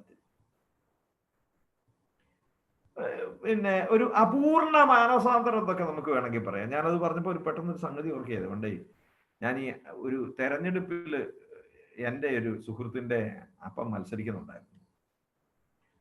മത്സരിക്കുമ്പോൾ ഞങ്ങൾ 4ാം ക്ലാസ് പഠിക്കുമ്പോഴാണ്. അപ്പം ഞങ്ങളെല്ലാവരും കൂടെ തീരുമാനിച്ചു ഒരു ഐക്യദാർഢ്യ പ്രകടനം വേണം. വിളിക്ക് കിട്ടുന്ന സമയത്തോ അല്ലെങ്കിൽ ഊണിന്റെ സമയത്താണെന്ന് എനിക്ക് തോന്നുന്നു. ഞങ്ങൾ ഇയാളുടെ പേര് പറഞ്ഞ് സിന്ദാബാദ് സിന്ദാബാദ് എന്ന് ചുമ്മാ ഗ്രൗണ്ടിൽ കൂടെ ഇങ്ങനെ നടക്കുക. ഇവനുണ്ട് അവൻ, പിന്നെ അവനാണ് അതിന്റെ ഒരു പ്രധാന സംഘാടകൻ. ഞങ്ങളൊരു അധികം പേരൊന്നുമില്ല, 4-5 പേരേ ഉള്ളൂ. ഇവൻ ഉടനെ തന്നെ ഞങ്ങളിങ്ങനെ ആളിന്റെ പേര് പറഞ്ഞ് സിന്ദാബാദ് എന്ന് പറഞ്ഞു. ആളിന്റെ പേര് നിങ്ങളോട് പറഞ്ഞുകൂടാ, കാരണം നിങ്ങൾ അറിയും, അതുകൊണ്ടാണ്. അപ്പൊ അത് കഴിഞ്ഞപ്പോ അതിന്റെ ഇടയ്ക്ക് ഇവൻ എൻ്റെ ചാച്ചൻ സിന്ദാബാദ്, എൻ്റെ ചാച്ചൻ സിന്ദാബാദ്, കാരണം ഇവന് ഈ പേര് പറയാൻ പറ്റില്ല, ബന്ധമുണ്ട് അവിടെ കിടന്നു. ഞങ്ങൾ 5 പേർക്കും അയാള് ഇച്ചാസൻ അല്ലാത്തോണ്ട് ഞങ്ങൾ പേര് പറഞ്ഞാണ് വിളിച്ചത്. മാത്രമല്ല അതാണല്ലോ എൻ്റെ ഒരു സംഗതി. അവൻ്റെ ഇച്ചാസൻ സിന്ദാബാദ് എന്നല്ലല്ലോ വേണ്ടത്, ഇന്നടത്തിന്നാര് സിന്ദാബാദ് എന്ന് ചുമ്മാ വിളിച്ചു പറഞ്ഞു. അപ്പൊ അവൻ മാത്രം എൻ്റെ ഇച്ചാസൻ സിന്ദാബാദ്. ഒരേ സമയം തന്നെ അവൻ സ്ഥാനാർത്ഥിയായിട്ടും അപ്പനായിട്ടും അയാളെ കണ്ടു. ഏകദേശം അത് തന്നെ ഇവിടെ സംഭവിച്ചത്. ഒരേ സമയം തന്നെ ആഹാരം മിച്ചം വന്ന വീട്ടിലെ മുതലാളിയായും അതേസമയം ആ മുതലാളിയുമായി, ശ്രദ്ധിക്കണേ, വ്യാവഹാരികമായി പിതാവായ ബന്ധമുണ്ട് എന്നും അവൻ പ്രാതിഭാസികമായി ഫിനോമിനോളജിക്കലി പിതാവ് എന്ന ബന്ധമുണ്ടെന്നും അവൻ സമ്മതിക്കുന്നു. പക്ഷെ വ്യാവഹാരികമായിട്ട് അവൻ അതൊന്നും അല്ല വേണ്ടത്, അവൻ ആഹാരമാണ് വേണ്ടത്. അപ്പോ പിതാവിന്റെ കുടുംബത്തിലെ, പിതാവുമായിട്ടുള്ള അവന്റെ കുടുംബത്തിലെ ബന്ധത്തിന്റെ ഒരു മങ്ങിയ അവബോധം അവിടെ ഉണ്ട്. ഇതിന്റെ പേരാണ് ഗ്രേഡ് 1 അനുതാപം. അധമ മനസ്താപം, ഉത്തമ മനസ്താപം എന്നിങ്ങനെ 2 മനസ്താപങ്ങൾ ഉണ്ടെന്ന് നമുക്ക് മനസ്സിലാക്കാം. അപൂർണ മാനസാന്തരത്തിന്റെ, അധമ മനസ്താപത്തിന്റെ അത്യുദാത്തമായ ഒരു ഉദാഹരണമായി നമുക്ക് അവന്റെ ഈ നിലപാട് നോക്കുന്നത്. ഇനി നമ്മൾ ഇതിന്റെ ക്ലൈമാക്സിലേക്ക് കടക്കാൻ വേണ്ടിയുള്ള ആക്ഷൻ, പ്രവർത്തന പഥത്തിലേക്ക് വരികയാണ്. പശ്ചാത്തലം കഴിഞ്ഞു, 1ാം ഭാഗം കഴിഞ്ഞു. 1ാം ഭാഗത്തിൽ നിന്ന് സംഘർഷത്തിലേക്ക് നടക്കുകയാണ്. അങ്ങനെയാ വേണ്ടത്. അതായത് ഈ ക്ലൈമാക്സ്, അത്യുംഗ ശൃംഗത്തിന് മുമ്പായിട്ട് നമ്മൾ ഒരു സംഘർഷമുണ്ടാകും. ആ സംഘർഷത്തിലേക്ക് നമ്മൾ നടക്കുകയാണ്. അവനൊരു തീരുമാനത്തിലെത്തുന്നു. 18 മുതൽ 18-19 വാക്യങ്ങളാണ് തീരുമാനം, the point of decision. U turn എന്നൊക്കെ നമ്മൾ പറയുന്ന ഉണ്ടല്ലോ, ഒരു നാടകത്തിനകത്താണെന്നെങ്കിൽ കഥാപാത്രം പശ്ചാത്തപിക്കുന്ന, അല്ലെങ്കിൽ സത്യം തിരിച്ചറിയുന്ന, അങ്ങനെയൊക്കെ അതിമനോഹരമായ മുഹൂർത്തങ്ങൾ ഉള്ളതുപോലെ 18-19 വാക്യങ്ങൾ ദ ഫേസ് ഓഫ് ഡിസിഷൻ ആണ്, തീരുമാനത്തിന്റെ അവസ്ഥ. ഞാൻ എഴുന്നേറ്റ് എൻ്റെ അപ്പന്റെ അടുക്കൽ ചെന്ന് പറയും. അവിടെ അധമ മനസ്താപത്തിൽ നിന്ന് ബന്ധത്തിലേക്ക് കുറേശ്ശെ ഇറ്റിറ്റ് വീഴുന്ന കണ്ണീർ കണങ്ങൾ പോലെ ഇല്ല, അത്രയൊന്നും ആയിട്ടില്ല. സജലമാകുന്ന മിഴികൾ പോലെയും ആയിട്ടില്ല. ചെറിയ നനവൂർന്ന എന്തൊക്കെയോ പനിച്ചിറങ്ങുന്ന ഒരവസ്ഥ നമ്മൾ കാണുന്നുണ്ട്. ഞാൻ എഴുന്നേറ്റ് എന്ന് പറഞ്ഞാൽ അവൻ ഇരുന്നോണ്ടാ ചിന്തിച്ചെന്നുള്ളതല്ല അർത്ഥം. ഐ ഷാൽ ഇനീഷിയേറ്റ്, ഞാൻ തന്നെ നേതൃത്വം നൽകുന്ന, ഞാൻ തന്നെ മനസ്സായിക്കൊണ്ട് എൻ്റെ തന്നെ ഉത്സാഹത്താല് ഞാൻ എഴുന്നേക്കും. അല്ല, ഞാൻ ആലോചിക്കുക, നിന്നെ കൂടാതെ നിന്നെ സൃഷ്ടിച്ച ദൈവത്തിന്, നിന്നെ കൂടാതെ നിന്നെ രക്ഷിക്കാൻ സാധ്യമല്ല എന്ന് പറഞ്ഞ വിശുദ്ധ അഗസ്തീനോസ് ഞാൻ എഴുന്നേറ്റ് എന്നുള്ള വചനത്തിന്റെ ഒരു ദാർശനിക തലവല്ലേ നമുക്ക് മുമ്പാകെ വെളിപ്പെടുത്തിയത്. എഴുന്നേക്കണം, അത് ഞാനാ എഴുന്നേക്കേണ്ടത്. കാരണം മനുഷ്യന്റെ രക്ഷ, മനുഷ്യന്റെ സ്വാതന്ത്ര്യവുമായി വളരെയേറെ ബന്ധപ്പെട്ടിരിക്കുന്നു. സ്വാതന്ത്ര്യത്തിന്മേലാണ് രക്ഷ പണിതുയർത്തിയിരിക്കുന്നത്. തള്ളാനും കൊള്ളാനും അവൻ അവകാശമുണ്ട്. എഴുന്നേൽക്കാനും എഴുന്നേൽക്കാതിരിക്കാനും അവൻ അവകാശമുണ്ട്. കാരണം രക്ഷ അവൻ സൗജന്യമായി അവൻ അവകാശപ്പെടുത്തുന്നത് മനുഷ്യ സ്വാതന്ത്ര്യം എന്ന മഹനീയമായ പാത്രത്തിലാണ്. കർത്താവ് ഇങ്ങ് തന്നേര് മനുഷ്യ സ്വാതന്ത്ര്യത്തെ രക്ഷയ്ക്ക് വേണ്ടി തമ്പുരാന്റെ മുമ്പാകെ കൈക്കുമ്പിളായിട്ട് പിടിച്ച ഒരുവളെ നമ്മൾ കാരുണ്യത്തിന്റെ അമ്മ എന്ന് വിളിക്കുന്നു. ഇത് കർത്താവിന്റെ ദാസി. സ്വാതന്ത്ര്യത്തെ അവൾ ദൈവത്തിന്റെ രക്ഷയ്ക്ക് വേണ്ടി ഒരു കൈക്കുമ്പിളാക്കി കൊടുത്തു. ഇങ്ങ് തന്നേരെന്ന് പറഞ്ഞു. ഞാൻ എഴുന്നേറ്റ് എന്ന വാക്യം അതാ സൂചിപ്പിക്കുന്നത്. ഞാൻ എഴുന്നേറ്റ് അവന്റെ സന്നിധിയിലേക്ക് പോകും. വീണ്ടും എന്താ പറയുന്നത്? ഞാൻ എഴുന്നേറ്റ് എൻ്റെ അപ്പന്റെ അടുക്കൽ ചെന്ന് പറഞ്ഞിട്ടില്ല. എൻ്റെ അപ്പ I will re-establish the relationship. അപ്പൻ അവിടെ എന്ത് ചെയ്യുന്നു? അപ്പൻ അതൊന്നും അവൻ അറിയത്തില്ലല്ലോ. പക്ഷെ അവൻ പറയുന്നതാ എൻ്റെ അപ്പ എന്ന് ഞാൻ പറയും. എൻ്റെ അപ്പ. രണ്ടാമത്തെ കാര്യം, സ്വർഗത്തിനെതിരായും അങ്ങേക്കെതിരായും ഏതൊരു മനുഷ്യനും ചെയ്യുന്ന എല്ലാ പാപങ്ങൾക്കും അവൻ എതിരിടുന്ന ആ ശ്രേണികൾക്ക് ഒരു ഹൈറാർക്കിക്കൽ സ്വഭാവമുണ്ട്. ഒരു ഉദാഹരണത്തിന്, ഒരാൾ അയൽവക്കംകാരനെ, അല്ലെങ്കിൽ ഒരു വീട്ടിൽ ഒരു കുടുംബ കലഹം ഉണ്ടാകുന്നു, അല്ലെങ്കിൽ ഒരാൾ അയൽവക്കംകാരനെ അടിക്കുന്നു. ഇത്രയുള്ള സംഗതി. ഒരു കലഹം ഉണ്ടാക്കുന്നു, അത്രയും മതി. ഇടിക്കുന്നു എന്തോ ആയിക്കോട്ടെ, ഒരു കലഹം ഉണ്ടാക്കുന്നു. നമ്മൾ എങ്ങനെ ആലോചിച്ചാലും അത് മനുഷ്യനും തമ്മിലുള്ള കലഹമാണ്. ഭാര്യയും ഭർത്താവും തമ്മിലുള്ള കലഹമാണ്. അപ്പനും മകനും തമ്മിലുള്ള കലഹം. ഇവിടെ സംഭവിച്ചത് അപ്പനും മകനും തമ്മിൽ കലഹമല്ല, വേർപെടുത്തുക ചെയ്തത്. പക്ഷെ ദൈവിക സംവിധാനത്തോടുള്ള മറുതലിപ്പാണ് പാപം യഥാർത്ഥത്തിൽ. എവിടെയൊക്കെ പാപം അതിന്റെ പത്തി വിടർത്തുന്നുവോ, എവിടെയൊക്കെ വരിഞ്ഞു മുറുക്കുന്നുവോ, അവിടെ അനുഭവിക്കുന്നത് മനുഷ്യനാണ്. പാപത്തിന്റെ അനന്തരഫലമായ സഹനം അതിന്റെ പൂർണ്ണാർത്ഥത്തിൽ വേദനയായി വന്ന് മനുഷ്യകുലത്തെ ഞെരുക്കുമ്പോഴും, അത് മനുഷ്യനാണ് പാപത്തിന്റെ പരിണിത ഫലം അനുഭവിക്കുന്നത് എന്ന് നമ്മൾ പറയുമ്പോഴും, യഥാർത്ഥത്തിൽ അത് കുലുക്കുന്നതും തകർക്കുന്നതും ദൈവിക സംവിധാനത്തെയാണ്. അതുകൊണ്ട് തന്നെ എൻ്റെ അയൽക്കാരനോട് ഞാൻ മല്ലിടുമ്പോൾ ദൈവിക സംവിധാനത്തെയാണ് ഞാൻ ചോദ്യം ചെയ്യുന്നത്. ആദ്യം ഭാര്യയോട് ഭർത്താവിനോട് മറുതലിക്കുമ്പോൾ അവർ രണ്ടല്ല ഒന്നത്ര എന്ന് പറഞ്ഞ ദൈവിക തീരുമാനത്തോടാണ് ഞാൻ മല്ലിടുന്നത്, അഥവാ അയാൾ മല്ലിടുന്നത്. എനിക്ക് വേണ്ട എന്ന് പറഞ്ഞ് ജീവന് വേണ്ടിയുള്ള വാതിലുകൾ എന്നേക്കുമായി കൊട്ടിയടയ്ക്കുമ്പോൾ, സന്താനപുഷ്ടിയുള്ളവനായി ഭൂമിയിൽ നിറഞ്ഞ് അതിനെ കീഴടക്കുക എന്ന് പറഞ്ഞ ദൈവത്തിന്റെ പദ്ധതിക്കെതിരെയാണ് അവന്റെ ജീവന്റെ വാതിലുകൾ കൊട്ടിയടയ്ക്കുന്നത്. ചുരുക്കത്തില് അവൻ പറഞ്ഞത് സുബോധം വന്നിട്ട് പറഞ്ഞ മനുഷ്യനാണ്. ആദ്യത്തെ മനുഷ്യനല്ല കേട്ടോ, ഇവന് സുബോധം വന്നു കഴിഞ്ഞു. അതുകൊണ്ട് തന്നെ അവൻ എവിടെയാണ് അവന് വീഴ്ച വന്നത് എന്നുള്ളത് വളരെ കൃത്യമായി ബോധ്യപ്പെട്ട് ആദ്യം പറയുന്നത് ദൈവത്തിന്റെ പദ്ധതിക്കെതിരായിട്ടാണ് ഞാൻ പാപം ചെയ്തതെന്ന്. പാപം എന്നത് മനുഷ്യനോടുള്ള കലഹമല്ല. ആദ്യം അത് ദൈവത്തോടുള്ള കലഹത്തിൽ, നിനക്ക് വേണ്ടി എനിക്ക് വേണ്ടിയുള്ള ദൈവിക പദ്ധതിയോടുള്ള കലമ്പലിൽ ആരംഭിച്ച് മനുഷ്യനിൽ പ്രകാശിതമായി വേദനയിൽ ഒടുങ്ങുന്ന ഒരു ദുരന്ത നാടകത്തിന്റെ പേരാ പാപം. അതങ്ങനെ കൃത്യമായിട്ട് അയാൾ പറയുക, എൻ്റെ അപ്പ സ്വർഗത്തിനെതിരായും പിന്നെ നിന്റെ മുമ്പിലും. ആദ്യത്തേത് ഡോഗ്മാറ്റിക് ആണെങ്കിൽ രണ്ടാമത്തേത് പ്രാഗ്മാറ്റിക് ആണ്. ആദ്യത്തേത് സൈദ്ധാന്തികമായിരുന്നു തെറ്റ്, സ്വർഗത്തിനെതിരായത്. ആരും തടസ്സം പിടിക്കുകയല്ല സ്വർഗത്തിനെതിരായി. പക്ഷെ അത് വാലിഡേറ്റ് ചെയ്യപ്പെട്ടത് അവന്റെ പ്രവൃത്തിയോന്മുഖമായ ചില നിലപാടുകളിലൂടെയാണ്, അവന്റെ പ്രവൃത്തികളിലൂടെയാണ്. അതിന്റെ പരിണിത ഫലം വേദനയായിരുന്നു എന്നത് നിസ്തർക്കമായി നിങ്ങൾ മനസ്സിലാക്കിയിട്ടുണ്ട്, നമ്മളെല്ലാവർക്കും അറിയാവുന്നതാണ്. അപ്പോ അങ്ങേക്കെതിരായും സ്വർഗത്തിനെതിരായും നിന്റെ മുമ്പിലും ഞാൻ പാപം ചെയ്തു പോയി, നിന്റെ പുത്രൻ എന്ന് വിളിക്കപ്പെടാൻ ഞാൻ യോഗ്യനല്ല, നിന്റെ വേലക്കാരിൽ ഒരുവനായി ഒരുവനെ പോലെ എന്നെ കരുതണമേ. ഇതാണ് പറഞ്ഞു വെച്ചിരിക്കുന്നത്. നിന്റെ വേലക്കാരിൽ ഒരുവനായി എന്നെ കരുതണമേ എന്ന് ഞാൻ പറയും. പറഞ്ഞിട്ടൊന്നുമില്ല. പറഞ്ഞിട്ടുണ്ടോ ഇല്ലെന്നുള്ള നമുക്ക് പിന്നെ പറയാം. അപ്പോ ഇവൻ തീരുമാനിച്ചിരിക്കുന്നത് ഇങ്ങനെയാണ്, ഞാൻ ഇങ്ങനെയൊക്കെ ആക്കി. പക്ഷെ അവന് കാര്യങ്ങളൊക്കെ മനസ്സിലായി. ഒന്നാമത്തേത്, അവൻ ദൈവത്തിന്റെ സംവിധാനത്തെയാണ് ചോദ്യം ചെയ്തത്.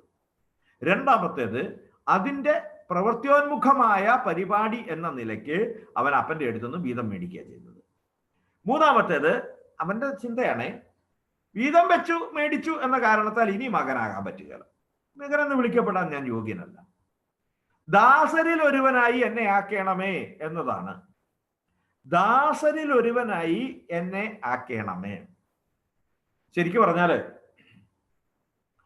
ദാസരിൽ ഒരുവനായി എന്നെ ആക്കണമേ എന്ന പദം, അന്ന് 3 തരം ദാസത്വ സമ്പ്രദായങ്ങളാണുള്ളത്. ആ പദത്തെക്കുറിച്ച് നമ്മളൊന്ന് ചിന്തിക്കാം. ഒന്നാമത്തേത്, മകൻ കഴിഞ്ഞാൽ പിന്നെ ഏറ്റവും വലുത് അടിമ.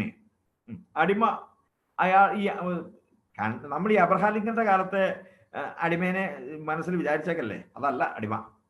ഇസ്രായേലി സമ്പ്രദായത്തിലെ അടിമ മിടുക്കന. ജോസഫ് പുത്തിഫാറിന്റെ അടിമയായിരുന്നല്ലോ. നമ്മുടെ കഥ പറയുന്ന മാർജിയാന അടിമയായിരുന്നല്ലോ 1001 രാവുകളിലെ. അപ്പൊ അതുപോലെ അടിമയാണ്. ബുദ്ധിയുള്ള അടിമ എന്ന് പറഞ്ഞാൽ പിന്നെ നമ്മുടെ ഇയാളുടെ ഈ യജമാനന്റെ എന്താ പറയാ അഭിമാനമാണ് അടിമകൾ. അല്ല, കേമന്മാരായ അടിമകളൊക്കെ ഉണ്ടാവും. അടിമ കഴിഞ്ഞാൽ പിന്നെ കാര്യസ്ഥനാണ്. കാര്യസ്ഥൻ പറഞ്ഞാൽ ഈ മാസ ശമ്പളക്കാരുടെ കൂട്ടാ.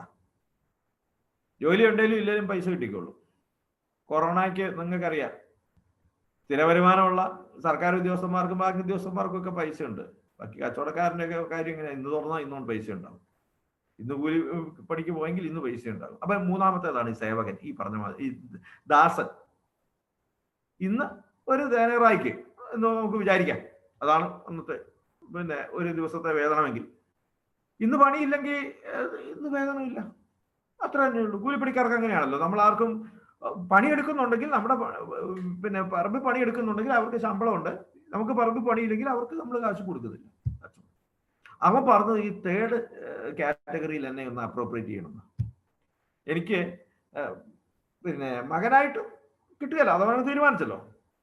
പിന്നെ അടിമയായിട്ട് അത് നടക്കുന്ന കാര്യമൊന്നുമല്ല അത്രയും കേവനായിട്ട്. ഇനിയുള്ളത് കാര്യസ്ഥനാണ്. കാര്യസ്ഥനാകണമെങ്കിൽ ഇച്ചിരി വിശ്വസ്തതയും വിവേകവും ഒക്കെ വേണമല്ലോ. അപ്പൊ ഇവന്റെ സ്വഭാവത്തിന്റെ, ഇവന്റെ ബയോഡാറ്റ അവന്റെ അടുത്തുണ്ടല്ലോ, അവന്റെ അപ്പന്റെ അടുത്തുണ്ട്. അതുകൊണ്ട് പിന്നെ അതിനെപ്പറ്റി ചർച്ചയില്ല. പിന്നെയുള്ളത് ഈ അകലെ നിന്നുകൊണ്ട് വീട്ടിലൊക്കെ ആഹാരത്തിന് മാത്രം കയറി ചെല്ലുന്ന ഈ 1 തേനറയുടെ കൂലിക്കാരൻ, അത് മതി അവൻ തീരുമാനിച്ചിരിക്കുന്നത്. അവൻ ലോവസ്റ്റ് കൊണ്ട് അവിടെ പിന്നെ സാറ്റിസ്ഫൈഡ് ആവുകയാണ്. ഏറ്റവും താഴെയുള്ളത് കൊണ്ട് അവൻ തൃപ്തിയാവുകയാണ്. തന്റെ യോഗ്യത തൊഴിലാളിയുടേതാണ്. താൻ നഷ്ടപ്പെടുത്തിയതിനെ ഓർത്ത് അവൻ ലജ്ജിക്കുന്നുണ്ട്. എന്റെ അപ്പ, അങ്ങേക്കെതിരായി ഞാൻ പാപം ചെയ്തു പോയി, അങ്ങയുടെ മകൻ എന്ന് വിളിക്കപ്പെടാൻ ഞാൻ യോഗ്യനല്ല എന്ന് പറയുമ്പോൾ അവൻ എളിമപ്പെട്ടിരിക്കുന്നു. അവൻ താഴേക്ക് വരികയാണ് ചെയ്യുന്നത്. എന്നിട്ട് അടുത്തതാണ് ഏറ്റവും കൃത്യമായിട്ട് 2 ചെവിയും ഹൃദയം തുറന്ന് നമ്മൾ കേൾക്കേണ്ടത്. അവൻ നീതിയുടെ ക്രമം അനുസരിച്ച് തന്നെ ക്രമപ്പെടുത്തുന്നു. തന്റെ ആഗ്രഹത്തെ അവൻ ക്രമപ്പെടുത്തുന്നു. അത് നീതിയാ. കൊടുക്കാനുള്ളത് കൊടുത്തു, നീതിപൂർവം കൊടുത്തു. ചെലവഴിച്ചോ ഇല്ലയോ അതൊന്നും നമുക്കറിയേണ്ട കാര്യമില്ലല്ലോ. തിരിച്ചു വന്നപ്പോ അവന് കൊടുക്കാനുള്ളത് കൊടുത്തതല്ലേ. അപ്പോഴാണ് അവൻ പറയുന്നത്, എനിക്ക് അത് വേണ്ട, നീതിയുടെ ക്രമം അനുസരിച്ചിട്ട് എനിക്കിനി കിട്ടാനൊന്നും ഇല്ലെന്നേ, അതെനിക്കും അറിയാം. അതുകൊണ്ട് നീ വേറൊന്നും ആയിട്ട് എന്നെ ചെയ്യണ്ട. നഷ്ടപ്പെട്ടു പോയ യോഗ്യത ഇറിക്കവറബിൾ ആണ്, അതിന് കിട്ടാൻ പോകുന്നില്ല. എനിക്ക് വേണ്ടത് നിന്റെ പുത്രന്റെ മഹത്വമല്ല, എനിക്ക് വേണ്ടത് നീതിയുടെ ഒരു വിധിയാ. വലിഞ്ഞു കയറി വരുന്ന ഒരു പരദേശിക്ക് തൊഴിൽ കൊടുക്കുന്നവനല്ലേ നിങ്ങൾ. എനിക്ക് അത്രയും മതി. ഞാൻ ആരാണെന്നുള്ളതും ഞാൻ എന്തായിരുന്നു എന്നുള്ളതും നീതിയുടെ ക്രമത്തിൽ, in the order of justice, ഞാൻ മറക്കുകയാണ്, ഞാൻ മാറ്റിവെക്കുക. എനിക്ക് അതുകൊണ്ട് തന്നെ ദയ വേണ്ടത് ആഹാരത്തിന്റെ രൂപത്തിലാക്കണം. പിന്നെ അവൻ ആഹാരമാണ്. അവൻ ആഹാരത്തിന്റെ രൂപത്തിലാണ് വേണ്ടത്. ആഹാരം മേടിക്കാൻ വേണ്ടി, അത് ലഭിക്കാൻ വേണ്ടി അവൻ ഇത്തിരി അവസരം തരണം.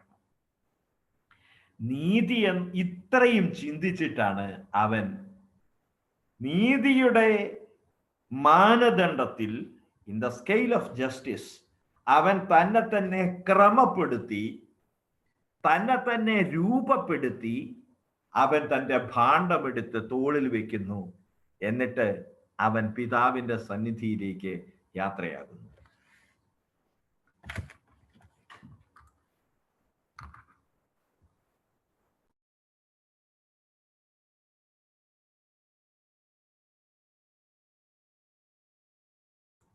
സമയം എത്രയായി എന്നുള്ള ഒരു സംഗതിയിലാണ്. പിന്നെ ജോസൂട്ടി, സമയം എത്രയായി? നിങ്ങളുടെ സമയം 7:30 ആയി. എത്രയായി? 7:30. എന്ന് വെച്ചാൽ നമ്മളിപ്പോ എത്ര നേരം കഴിഞ്ഞു അതിന്റെ ഇതൊക്കെ പറഞ്ഞാല്? ഏതാണ്ട് 1.5 മണിക്കൂർ. ഇനി എത്ര മിനിറ്റും കൂടെ നമുക്ക് എടുക്കാം? ഇന്ന് ഇത് 4 കഴിഞ്ഞു. 4-ൽ 10-15 ഖണ്ഡികയുണ്ട്. ഇപ്പൊ നമ്മൾ കഴിഞ്ഞത് വെറും 5 ഖണ്ഡികകൾ മാത്രമാണ്. എന്ത് ചെയ്യാൻ? എങ്കിൽ നമുക്ക് ഇവിടെ നിർത്താൻ, അടുത്ത നാളെ ചെയ്യാം. അതെ അല്ലേ? അടുത്ത ആഴ്ച ചെയ്യാം. അങ്ങനെ അവൻ ഇപ്പൊ നമ്മൾ എന്നാൽ ഇവിടെ ഉപസംഹരിക്കുകയാണ്. അവനവന്റെ അപ്പന്റെ അടുത്ത് ചെന്നിട്ടില്ല. He's on the way. Okay, he's on the way. അപ്പൊ നമ്മള് ഇവിടെ ഉപസംഹരിക്കുമ്പോൾ ഇത് വളരെ പെട്ടെന്ന് പറഞ്ഞു പോകാം എന്ന് ഒരു ഗ്യാരണ്ടി ഇല്ല എന്ന് ഞാൻ പറഞ്ഞതിന്റെ കാരണം അതാണ്. ഇതൊരു നമ്മുടെ ചങ്ങമ്പുഴ പറയുന്നത് പോലെ ഒരുതരം ദ്രാവകീകൃത സ്വപ്ന സാമ്രാജ്യമാണ് ഈ അധ്യായം എന്ന് പറയുന്നത്.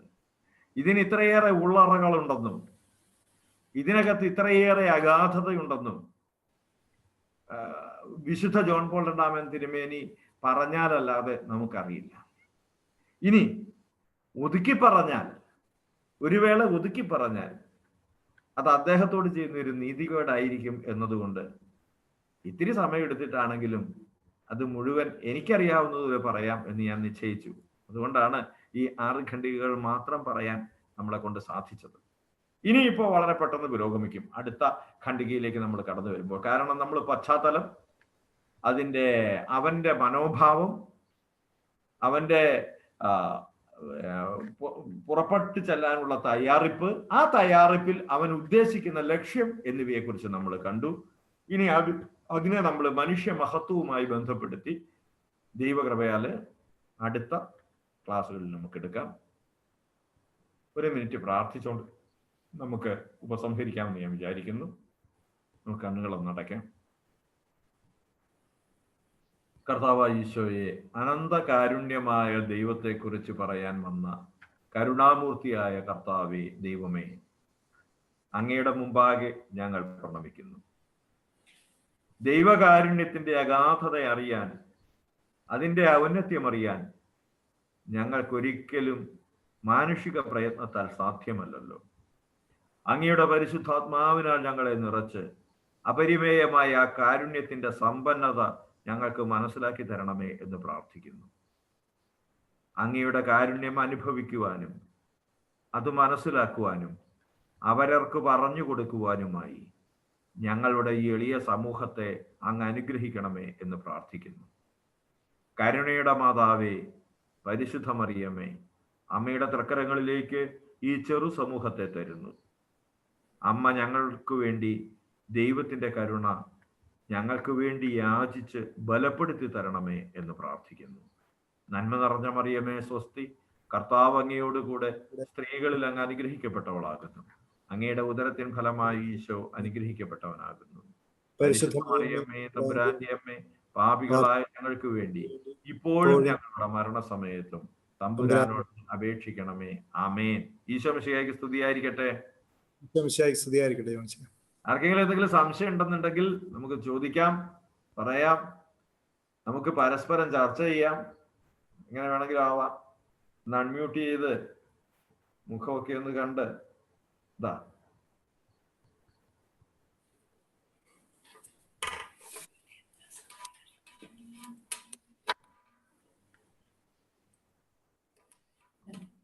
ജോസുകുട്ടി റെക്കോർഡിംഗ് ഉണ്ടല്ലോ. ഉണ്ടോ? ഇനി വേണോ? നിർത്തിയേക്കാം. നിർത്തിയേക്കാം. അത് നിർത്തിയേക്കാം.